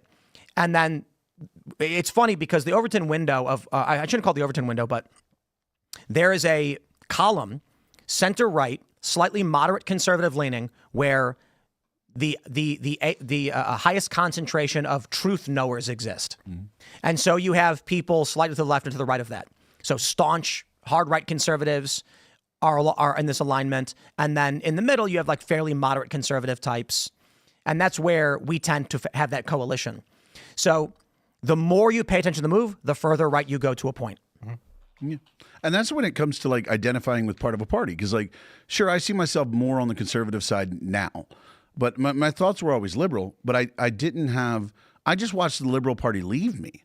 Like, I can't believe in their positions on, anything they believe in, because it's so insane to me. But also on the other side, I can look at, the right, the I'm going to get my truck wrapped in "Make America Great Again," and I'm like, I don't identify with you because I think you're out of your damn mind too. So it's a balance of like, but the problem is that if you're a little on the left and you don't identify with the crazy people, you're not on the left. You're not a liberal. You're a fascist.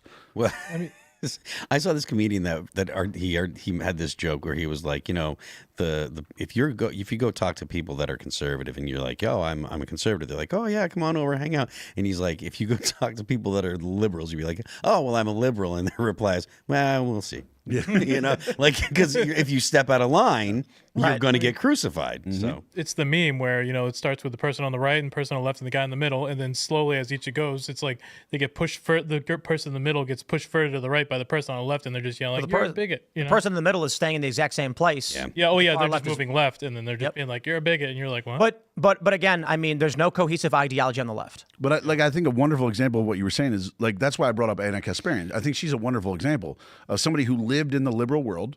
The liberal world went left, and she stayed liberal. I mean, she's still got some lefty thoughts, but Anna Kasparian deserves a lot of criticism because she played the game as hard as she could play it until she couldn't play it anymore. And the only reason she couldn't play it was because she started getting attacked by people. And so she and Cenk fell out of it, I don't believe, of their own choosing. So when they were making videos about me, like I'll tell you, look, we had Cenk Uygur on the show. I'll invite him back whenever. There was this fake story that got published in like 2018 called the Alternative Influence Network. It was a hit piece that claimed independent news creators were secretly networking with white nationalists. They connected Chris Ray Gun, who made video game and comedy sketch videos, with Richard Spencer with a direct straight line. That line, according to the report, said that they had collaborated on video work together. Chris Ray Gun never met the man. He had nothing to do with any of that. He barely was political. He doesn't make any political videos anymore. He even took down some of his political videos. Because the Young Turks had beef with Dave Rubin, they ran this story, fact, as if it was true, and in their thumbnail, my name was right in the middle. So I know Cenk Uygur. I've known him for 13, 14 years. And so I saw him at Politicon, and I was like, hey, how's it going, man? I was like, good to see you. I sent you a message about that piece. Boom, he starts screaming in my face, top of his lungs. Okay. And then I'm like, why are you yelling at me? Cameras swarm us. Everybody's filming what's going on. He screams, I'm a Trumper and blah, blah, blah. And I was like, what are you talking about? And he went nuts. He's never addressed, we've never actually addressed that issue. But Anna Kasparian went on to make a bunch of videos lying about me, calling me ugly, saying that I was like, I did a story on 5 reports that had come out saying conservatives tend to be more attractive than liberals. The thesis of these is privilege. It's literally a leftist argument. This is why I say the left has no cohesive ideology. The argument is if you grow up ugly, you are less likely to receive benefits from individuals who are courting your attention. Thus, life will be somewhat harder for you to acquire resources. You will then start to align with collectivist principles of we need to band together because life is hard. If you're attractive, tall, deep voice, chiseled, whatever, or if you're a woman who's busty and beautiful, people do nice things for you because they're trying to court your attention. Thus, you say, wow, this is easy. If I can do it, anyone can. And you start to adopt a more independent or meritocratic worldview. That's actually rooted in the left's supposed ideological argument around privilege. When I made that video, Anna Kasparian made a video saying Tim Pool is ugly and he's wrong, and they just started making fun of fat Trump supporters, despite the fact I was actually just reading the Washington Post. Mm-hmm. So then now she's having this awakening moment, and I can respect that's fine, but I think it's fair for a lot of people to recognize that Cenk and Anna played the game as long as they could until they could not do it any longer. And while it's easy to call them out, I'll give them some respect for doing the right thing now. There are a handful of others that saw the moves that were happening behind the scenes before everybody else and quit their corporate press jobs and became heterodox. And they really meant it. I'm not going to name these people, but y'all can figure it out for yourselves. Prominent people who worked at corporate press had this epiphany moment where they were like, oh, I can't believe the woke. I'm quitting. And now they're trying to gatekeep the heterodox position of liberals that are, in the Trump coalition. I mean, the gatekeeping is something that is typical, but it's something that, I think that we should clearly avoid, because the reason we won is because of the broad coalition. And what I mean is, these people who were woke liberals, who attacked heterodox voices on the right, who all of a sudden at some point decided that they were abandoning ship. It was an inorganic change, and now they're gatekeeping this very same movement to keep people out. Well, I mean, that there probably is to some degree that's true, but at the same time, like, the whole point, or at least from my perspective, and this is something that we've talked about on the show multiple times, like when you have people that have a change of heart and or that are rejecting the far left and are saying, hey, we're going to go ahead and support, the big tent MAGA movement. I know there are people that are going to be disingenuous. I know there are people that are going to do it for money.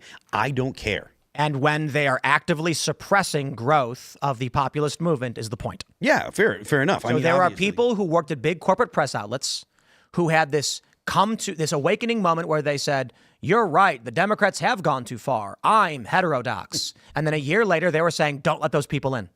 And I'm like, right, those people are full of it. They're fake. Well, that's fair. But like I said, we have to we have to welcome as many people as we can. There are people that are going to try and gatekeep, but if they're spreading the message that we're trying to get, and then they're complaining, which is my position on Cenk Uygur and has always been. Well, like the biggest one right now is Lindy Lee. Oh, like, right. She's the one where it's like, because I have had knockdown, drag out fights with her on X, because I just, she has been the left's funnest little puppet online. That is a tough one. And then she made the switch, and I'm like, look, I recognize the timing makes what she's saying complete and total BS, right? But it's a grift. Yeah.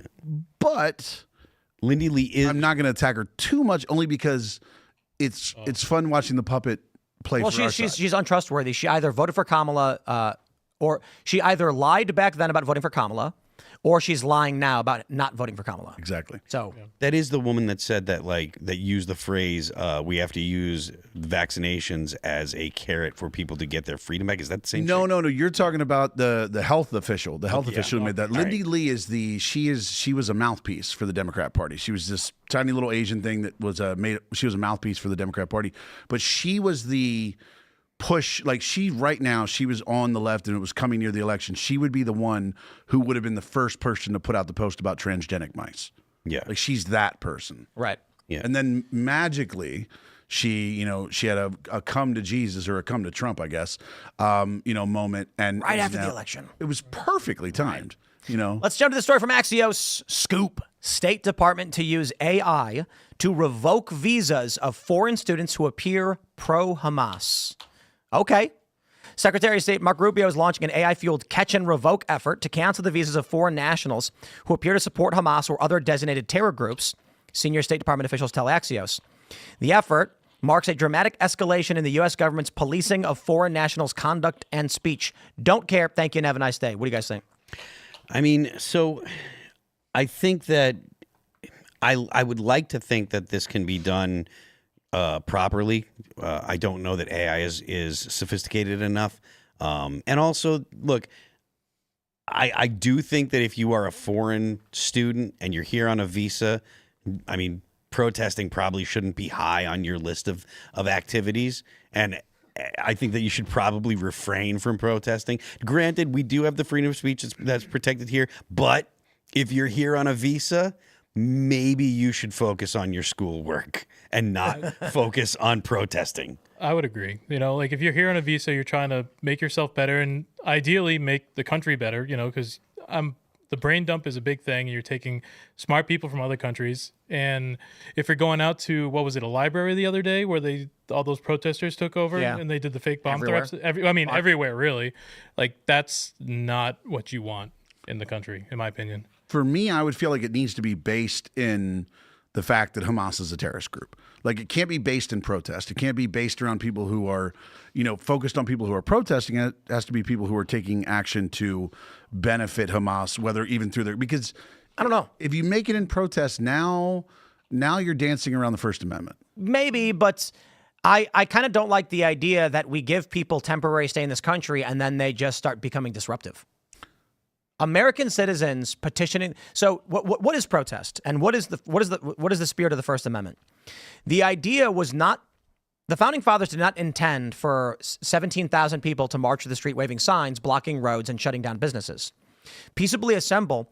What was going on back then was they were concerned that the Crown would come and arrest them for meeting in bars and having planning meetings about the structure of their own government, or going to Continental Congress, sessions, shutting them down. So their view of peaceably assembling speech was not rooted in marching through the streets. But we've largely interpreted it to be like, okay, Americans can assemble in many different ways. Foreign individuals who are here on specific visas pertaining to specific things, choosing instead to block our roads and obstruct our economy, I think it's a slip. I say no to it. I say no. And the reason is, are we going to allow bad actors to come here and then cause economic damage to our country and communities if that, and that may have been their entire intent? Like, I don't understand, for what purpose are we allowing non-citizens who cannot vote try to petition our government? Well, so I look at it more in like a practical sense, right? So how would you define as doing something pro-Hamas? Oh, I don't care if it's Hamas. Or so you're talking about just protests if they're caught protesting. I mean, let's put it this way: if let's clarify. Protesting I don't care about to a certain degree. If a person here on a visa, non-citizen, is at a university or in any way obstructs our official proceedings of government or proceedings of university, I say we retain the right to revoke their visas, because these are not voting individuals. They should not be making attempts to influence our governance. Okay. So, I mean, but that, again, that would at least give the basis of in violating rules or crimes. Because if they're actually stopping people, okay, that I'm 100% If they're standing on a sidewalk holding up a sign, I kind of say, I don't like that a foreign individual is trying to influence our government, but you could do that from anywhere. Mm-hmm. If an American protests, we can argue that the protest is, there's limitations on if you're obstructing a roadway, we're going to clear you out of the roadway, and then you can get a permit. So I guess I'd put it this way: I don't think non-citizens. I think this is actually pretty clear. I think I'm not even arguing anything. Even Americans aren't allowed to obstruct roadways or official proceedings. Exactly. Right. So these protests that they're always doing are unlawful assemblies in that they are not for 1A protected instances. Mm-hmm. So the foreign students at these universities who are obstructing are breaking the law, and they are not protected by 1A. Okay, revoke their visas. Bye. See, that I don't argue against. If you're here on a visa, you get caught violating our law, you're gone. Like, I'm all for that. My worry is that this is worded very vaguely, the way they're talked about. I'm sure there'll be more specificity later, but it's vaguely worded in the sense that if you are taking activities that are pro-Hamas, for you would be sign on the side of the road, not obstructing traffic, not violating rules, like that, making that deportable. I worry why that's do a we slippery have to slope let for it. Why should any non-citizen be granted the rights to advocate against us, even in our own country? Because that's the beauty of the First Amendment, is that you have to allow people their voice. Like, you have to. American citizens. If you're here on a visa, you are here because we are allowing it. You don't have a right to be here. Okay. You're probably on a visa that's attached to the fact that you're a student. Focus on your schoolwork. If you want to protest or go to a protest, I think that probably should be okay. But if you're engaging in the protest, if you're out there throwing things or making a scene, I agree with that. I agree with that. It's kind of like, imagine you got a roommate and you walk in and he's washing his feet in the kitchen sink. And you go, bro, are you legit washing your feet in the kitchen sink? And he goes, hey, man, I pay rent. I pay utilities. I want to use the sink this way. And you go, okay, we need to come to an agreement on what we're allowed to use the sink for. So you draft up these rules and say, okay, fine. I'm going to say you're allowed to wash your feet in that sink there, but don't use my sink. We agree. Then you invite a guy over. He walks over and starts washing his feet in the sink. Be like, no, dude, you're a homie who's hanging out. You don't get to do that. That guy's paying rent, and I had to make it a compromise with him. You stop doing that now. Leave. No, I can understand. Like I said, to be fair, I don't think we disagree. I think we agree that if you're doing something that you shouldn't be doing, that you're not allowed to do. No, I'm talking where the about First Amendment wouldn't protect you anyway. So first, 1A does protect non-citizens. The Bill of Rights, the Constitution applies to tourists, 100%. There is a question over guns, which is interesting. How would a non-citizen buy a gun in this country, despite the fact I believe the Supreme Court already ruled the Constitution applies to non-citizens and they have the same rights. And the reason we do that is because, and here is the real challenge. The reason why we give non-citizens constitutional rights is because to take or to deny them those rights would mean that the police could stop you and say, what you are doing is we're going to stop you and search you and say, hey, man, I'm just standing here minding my own business. I'm an American citizen. I have a right to protest. And they go, we don't think you're a citizen. Now we're going to stop you, and then we'll figure out if you're a citizen later. Because the restrictions on the government has to say, we can't actually stop to check if you're a citizen or not. And that's one of the challenges with illegal immigration. So navigating this thing is difficult because, I'll just put it this way. You got people who are coming here for ill intent. Mm-hmm. They seek to cause us harm, to obstruct, cause damage, and they will do it and create friction and economic friction in any way they can. I don't like the idea that we have to let people come into our country. And the issue of Hamas it's secondary. I'm not talking about that. Anybody who comes to this country on a visa as a guest, given benefits by our country for, let's say it's a 3-month visa or a 2-year visa, who then decides, I want to use this opportunity to influence your country. I say, you are not a citizen. You have no right to influence our government in protest. I reject that. I can certainly understand the argument of how does the government differentiate between citizens and not, but I do think there is a problem in saying non-citizens can influence our government in some way with our protection. I don't like that. Yeah.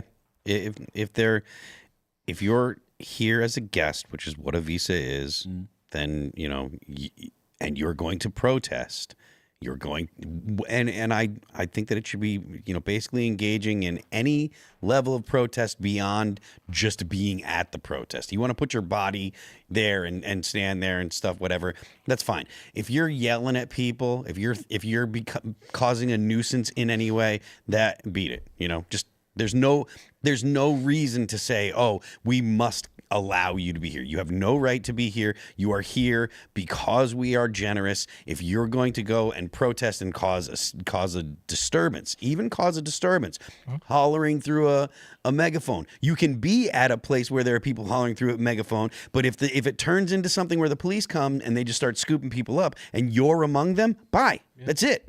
If it starts getting rowdy, you should get out of there before the police arrive. Because if the police decide we're going to scoop people up, and I'm not saying that police should, I'm not taking a stance on that, but if they do and they find out that you're here on a visa, see ya. Just go home.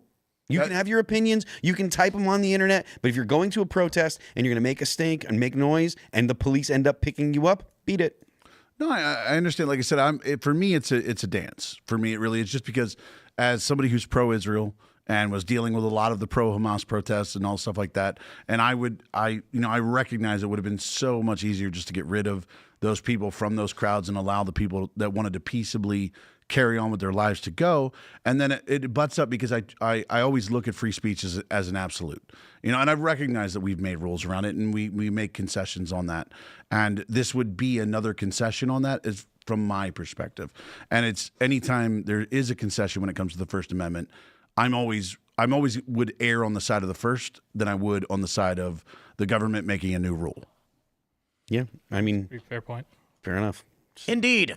Shall we go to Super Chats? My friends, if you haven't already, would you kindly smash that like button, share the show with everyone you know if you do like the work that we do. We're going to read your Rumble rants and your Super Chats, and of course, we're going to have that uncensored call-in show coming up at 10 p.m. at rumble.com/Timcast IRL. You got to be a premium member at Rumble, so use promo code TIM10. Sign up now at timcastpremium.com. But for now, we will read your Super Chats and Rumble rants. All right, let's see. YouTube's crashing. YouTube does that. We'll start with Rumble, I guess. Rumble's not crashing. All right. Dookie Pock says, I like turtles. Excellent. Whiskey Biscuit says, turtles suck, tortoises rule. These are very, very contentious Rumble rants. I got news for you, Whiskey Biscuit, though. The internationally, the academic recognition of the turtle family includes tortoises. Ooh. So everybody likes saying turtle, even though tortoises are technically different. But I forgot what happened. I was at a pet store, and they explained to us, you can look it up, that tortoises colloquially are still in the as per English, the turtles represent everybody. That's right. That's right. Sorry, guys. That's just the way it is. All right, let's grab some super chats now that we've already started off with some hot takes. Alpha Turkey says, with China acting up near Australia and ready for war, plus 2027 coming up, Gaza and Israel and Ukraine wars, are we on the inevitable path to World War III? I don't know. With Trump in office, you know, if a year ago I might have said it's possible, depends on what happens, but now that Trump's in, I don't know so much. Yeah, maybe a war happens without us, because Trump's going to be like, nope. I mean, there's Plus it's Israel. And he's going to be like, whatever you need. one of the things that that's actually a little concerning is the way that the EU is behaving. The whole like, oh, we need to arm up and blah blah blah. I get that they're not meeting their NATO obligations, but it sounds like they're looking to do it independently of NATO. And the last two world wars were because of Europe.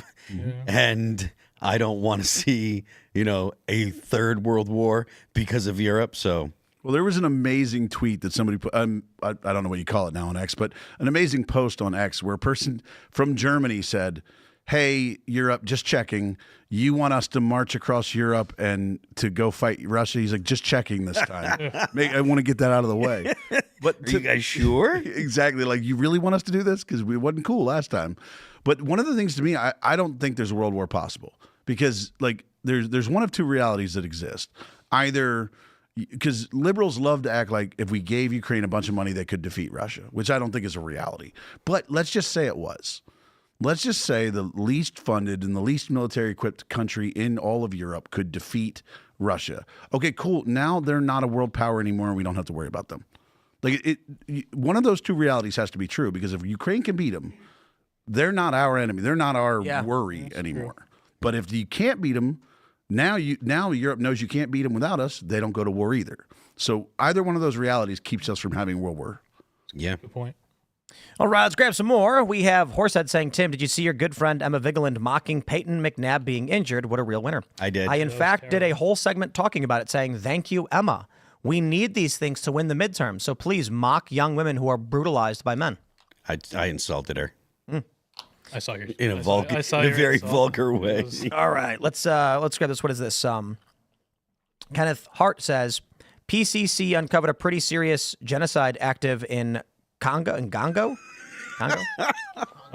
Is that a joke from? No, it's the Gongo. Oh. It's a meme that was made up in PCC. There is a femigenocide going on in the Gongo. Oh, geez. Aaron Goodrich says, in Timcast tradition, I'm listening to the show while my wife is in active labor.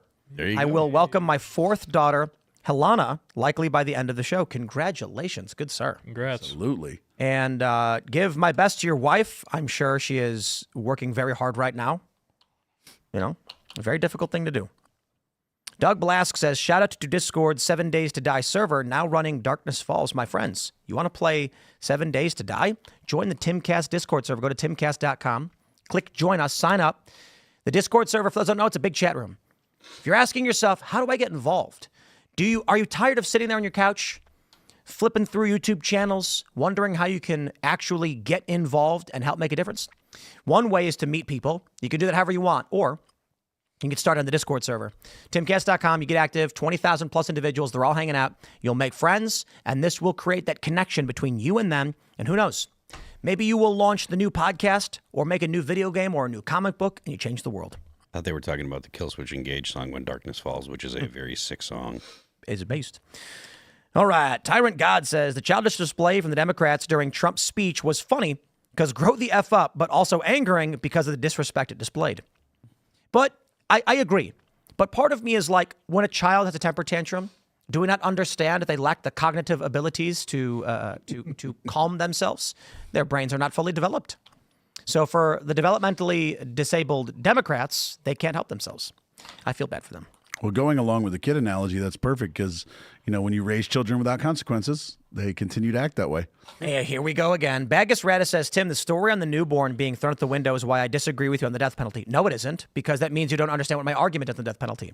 My argument is not that evil people don't deserve some kind of punishment or penalty. My argument is I will not accept Kamala Harris telling me who deserves to die. Okay? If someone is actively going to end the life of a child, legally, we recognize in this country a capital punishment for those offenders. We recognize the right to use force, be it the police or individuals, in most states. No shout out to a few of them, New Jersey. Blech. The point is, morally, we recognize as decent human beings, sometimes bad things happen to bad people, and we must do what we have to protect society. The problem is there's a difference between active self-defense and me walking into a room, seeing two people I've never seen before, and Kamala Harris going, I think he should die. What do you say? I'm going to say no every time. I'm going to be like, lady, you're nuts. Okay, you are an evil witch. I am not going to pull a lever for anybody nor lend my voice to that. That's my problem with the death penalty. Gavin Newsom and these Democrats in these states, I got to be honest. The things these people would do if you allow them to, okay? So, these arguments don't even align. Not even whatsoever. All right, let's grab some more. What do we got? Pinochet says, what was the CIA doing in the black sites? Has everyone already forgotten when the feds fired an RPG into rural Virginia home last summer? That was a crazy clip. Memory hold as usual. What? I didn't see that. Did we see that? I didn't see that. I'd never heard of that. It was in the house exploded. The house exploded? Yeah, it was an RPG.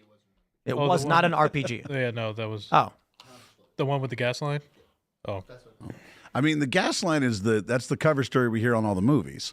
So, although an RPG isn't going to do the same thing. So when you get that, like people that see RPG see an RPG from a movie. And so that's not what it does. Yeah. All right. Stevrek says, if a member of Congress is censured, they should be unable to run for re-election. They need consequences. They want to be locked up. There's expulsion. You can be expelled. Censure is like, it's just nothing. Exactly. If you can even call it that. Yeah. It's more of a this. Do they even get a fine or anything? No. They go, okay. It just goes into public record that these guys were schmucks. And the problem is to censure, you only need a simple majority. Did people ever actually wiggle their fingers? My grandmother did.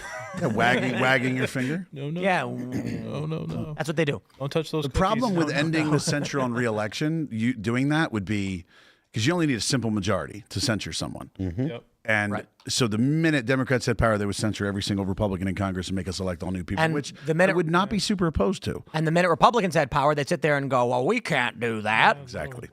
I believe they should be expelling Democrats right now. But the problem is that while we're not willing to take the extreme steps, they are. I am. No, I mean the people in Congress, our people in Congress. If they asked me to be Speaker of the House, I might say yes. It's never going to happen. But I said, I've always said I would never get involved in government, but there's one job I would throw everything away for. If Trump personally asked me to work at the DOJ, specifically targeting DOJ officials and law enforcement officers who committed crimes under the orders of Joe Biden or any administration, I'd take that 2 seconds. With a smile on my face, I would be locking up cops left and right. I can only hope to God you would stream it. If they let me. I'm talking about the CBP agents at the border who were handing children off to sex trafficking slavery rings, knowing they were doing it and saying, Biden told me to. I would love to be the person to perp walk that guy. And the FBI agents who weaponized the DOJ against Trump and against everyone else, I'd love to be the person to lock them up as well. Anybody who broke the law and said, but I was just following orders, you will make my day if I get just one a week, just one criminal government agent per week being arrested, and I'd be signing autographs for libertarians all day. I would love that job. Libertarians outside going, yeah, and I'm like, no. Popular guy.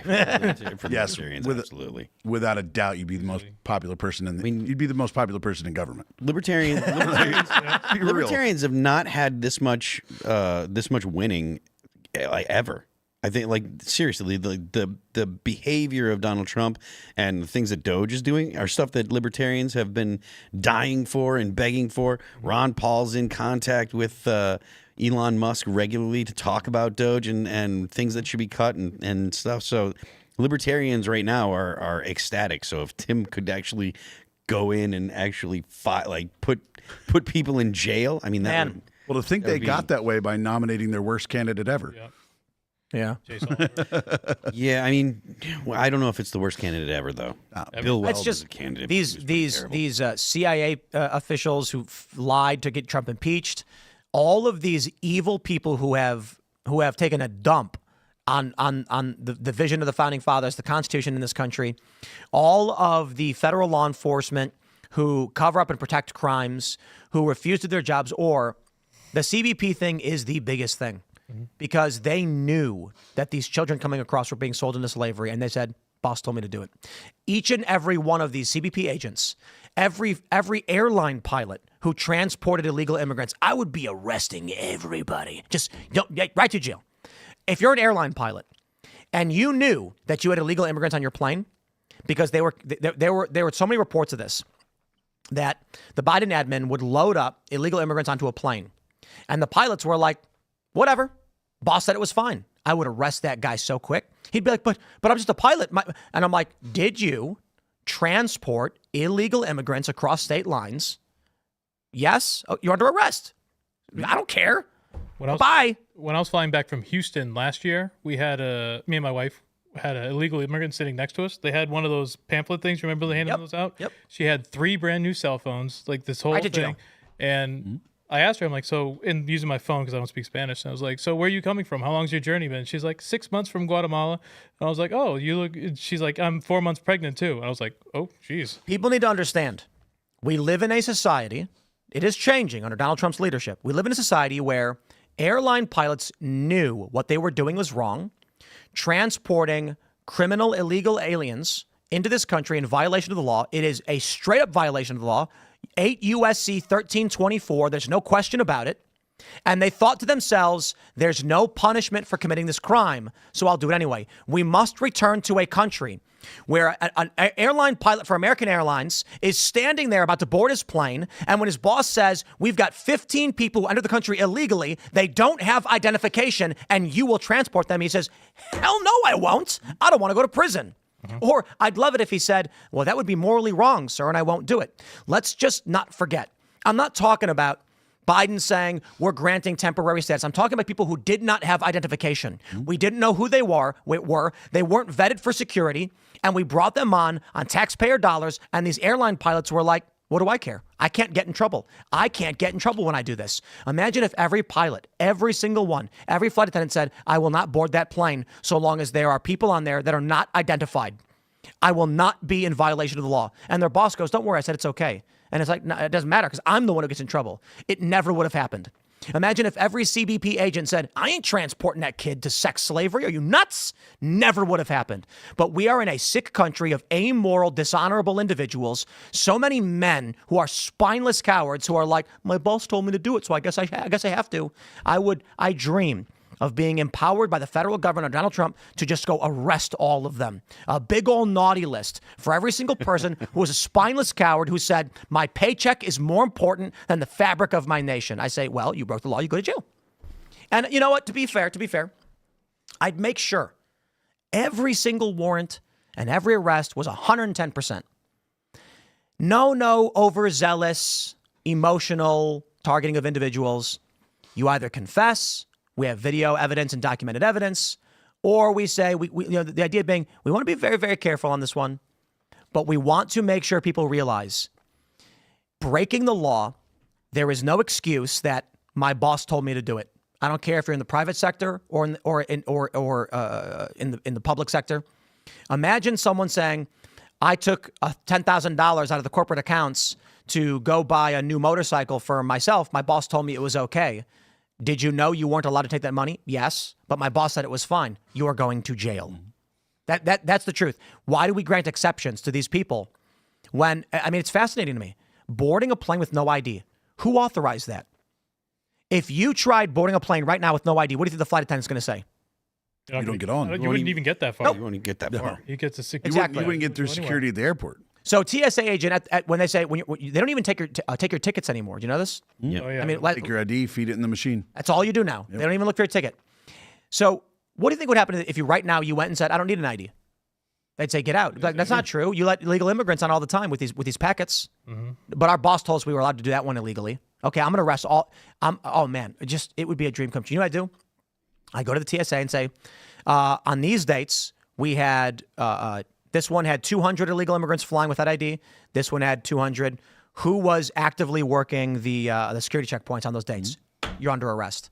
Ooh. And they're like, but my boss told me to do it. Oh, your boss told you to let people in with no IDs? So your boss told you to break the law? And my reaction is, your boss?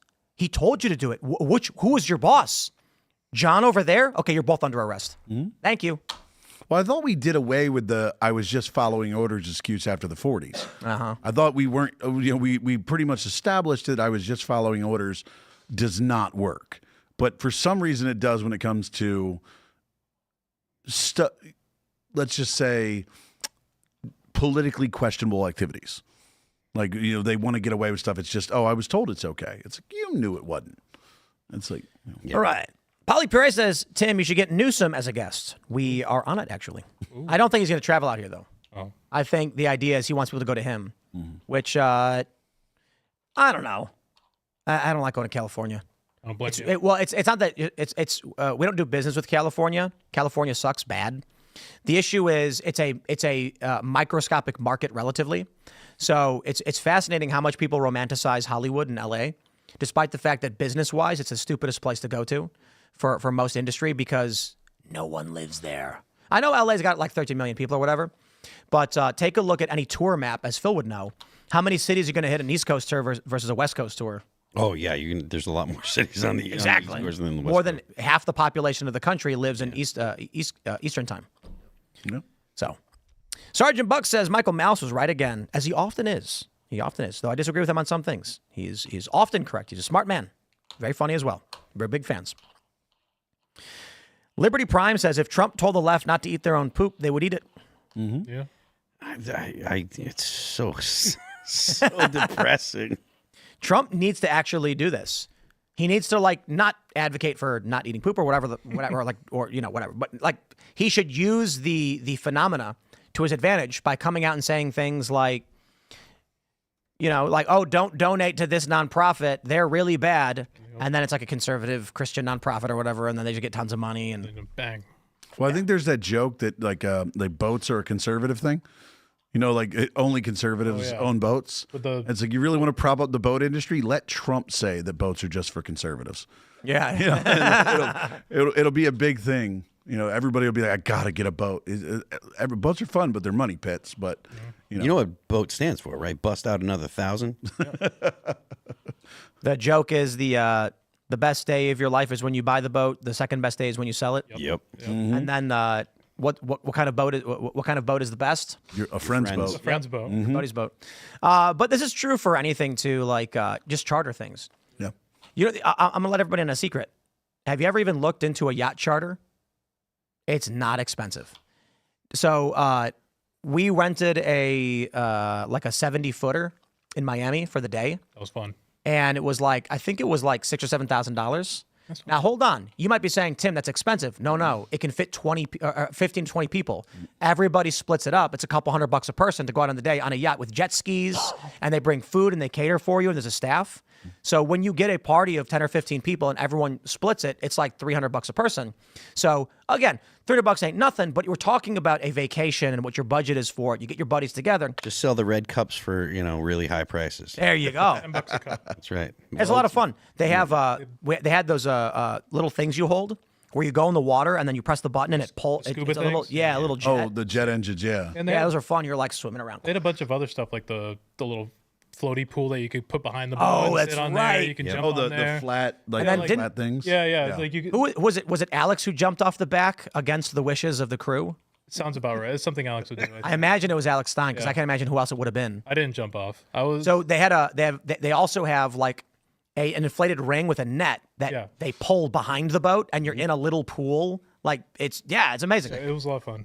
Yeah, and if you get a big enough party, I think they said 15 people is like the max or whatever. Yep. And then you're like, it's going to be like $300-400 a person for this day trip. I know that's not cheap either. I'm just saying it's like it's not 50 grand. It's not what people think it is. Now, I got to look into that because I'm going down late April to Miami for another content creator's birthday, and I'm definitely going to get that info because But that's a 70-footer, right? Because you can get like a catamaran for much cheaper. Yeah, no, I don't need something that big, but that would sounds like a one. Like even with our group of people, that's more than affordable. And then like you see these people partying on all these boats, and you're like, these aren't millionaires. These are like middle-class people. You pitch your money together. You know what I mean? That's how you do it. Although it's hard to wrangle cats sometimes. You know what I mean? Yeah. Getting everybody to be like, put your card in or whatever you got to do. Everyone's got to pitch in. Don't be the guy that says, I'll pay it and you could Venmo me. PayPal me. I'll Venmo you tomorrow. I got about 3 people I trust that much. Yeah. Chaotic says, congrats on being a dad, Tim. Literally 4 hours ago, I found out my girlfriend is pregnant. Congratulations. Hey, Congrats. Oh, yeah. Make many babies. It is very based. Don't wait. Matthew Perry says, day 4 of no bourbon in Canada. I'm struggling. Why did our government ban it? No, look, they had the bourbon. They decided to throw it out. I know, they already owned it. They already bought it. It is Canada's government or maybe the booze sellers, the retailers that have decided to do this. It's not America's fault. Canadian whiskey sucks, though. I used to like Crown Royal, but point being, they had the booze. They decided to throw the booze out because they're stomping their feet. It is not America's fault that there is no bourbon in Canada right now. Canada's making Zorn TPGL says, Tim, Texan plumber here, father of 3, business owner, working late and listening to you throw shade at us. We may be quiet, but we're paying attention to the news. I never threw shade at plumbers who pay attention to the news. I threw shade at people who did not pay attention to the news. That was the point. It is, and the plumber I meant was like, if you're a regular working class Joe, you don't listen to news shows, but you get fervently emotional about the news, that's a problem. You, good sir, appear to be a business owner and plumber who is actively listening to the news to be informed. That's not at all what I was concerned about. So the issue I take is people who don't actively pay attention but get super heated. If all you did was listen to some liberal podcaster, but you were kind of chill, if all you did was listen to Timcast IRL, but you were kind of chill, I got no beef. My beef is the people who are going around waving signs, bashing their face on the table, who don't actually listen to the news. That was my point. They're dangerous. Largely Democrat. Edward Lenovo. Actually, Tim, the federal government can and routinely stops people within 50 of the border, 50 miles, including coastlines, to ask for proof of citizenship. Indeed, it happened to me once. But they didn't ask for citizenship. I was on a bus from San Diego to L.A., and we got stopped randomly. And then immigration officers came on. And a guy walked up to me, and he goes like, you have ID? And I was like, yeah. And I pulled out my ID, and I handed him. He looks at it, and he goes, where are you from? And I was like, Chicago. What are you doing out here? He was very fast. And I was like, I drove down to San Diego, but I'm going to stay in Los Angeles. He goes, what's your favorite baseball team?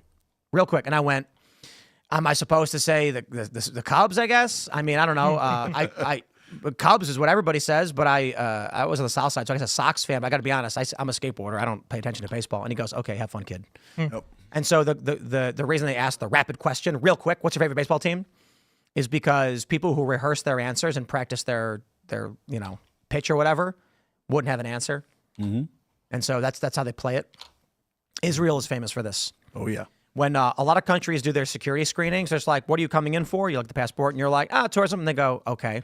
Israel asks you weird questions. Well, that's where we get the word. The word shibboleth is like literally what that is. Like in World War II, I forget what it was, but they'd say something like the name of like a particular team, and if you didn't say the team back, then they'd pop you right there. So shibboleth, it's a Yiddish or Hebrew word in this case. Shibboleth. That's aggressive immigration. Yeah, for real. Yeah. I got rejected the one time I went to Israel. I had to go back, get a new passport, and come back. What? Why? Because in the prior 2 months before that, I had been in and out of Yemen 7 times. Yep. Oops. They were like, "You're going to need a new one." They, I think I went when I was with Vice, and they had me get a dupe. They call it a dupe. Yeah. Duplicate passport. But because we were concerned that, like, I had been to Egypt, Morocco, and a bunch of other places, and they were like, Israel's not going to care because of who, like they're aware of who I am and who I worked for. Yep. The issue was if I got an Israeli stamp in the passport, you can't go back to these other countries. Mm-hmm. Yep. However, when I went, they didn't care at all. They gave me they didn't put a stamp in the passport. They put a piece of paper, like a security tag, in the passport and said, "Hold on to it until you leave." And but when they suspect people of being like, ne'er-do-wells, they're famous for just asking weird questions to see if you break character or if you're having a problem, or if you just go, "Excuse me," and they'll be like, "I said, which kind of corn you do prefer?" And you're like, "I'm not sure I've ever thought about that." And like, don't worry about it. Not that I've ever asked that question. I'm just saying, like, That'd be a good one though. right? Because would I'd throw be people like, off. "Oof, I guess American sweet corn. We use it for everything." Blue corn tortilla chips are pretty good though, but I wouldn't know how to really answer that, and they'd be like, "Whatever." See, that threw me off because you said corn, and anybody who's watching who has TikTok knows That's right. So knows that you can't use that word. And that's Degenerates. that's what they're really screening for. And you're like, "Well, anything with an amputee," and they're like, "Aha! Degenerate out." All right, everybody, if you haven't already, would you kindly smash that like button, share the show with everyone you know. Word of mouth is the best way to help the show.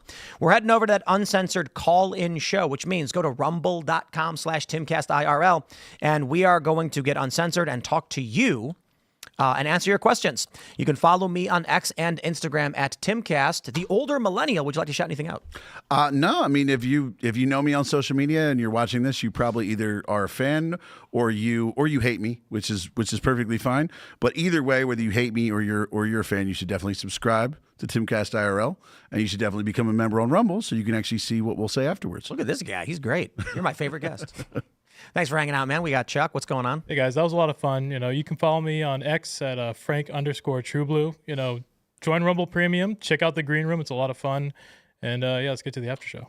I am Phil That Remains on Twix. I'm Phil That Remains Official on Instagram. The band is All That Remains. New record dropped on January 31st. It is called Anti-Fragile. You can check it out on YouTube, Apple Music, Spotify, Pandora, Amazon Music, and Deezer. And don't forget, The Left Lane is for crime. We will see you all in the uncensored call-in show at rumble.com/TimcastIRL in about 30 seconds. Thanks for hanging out.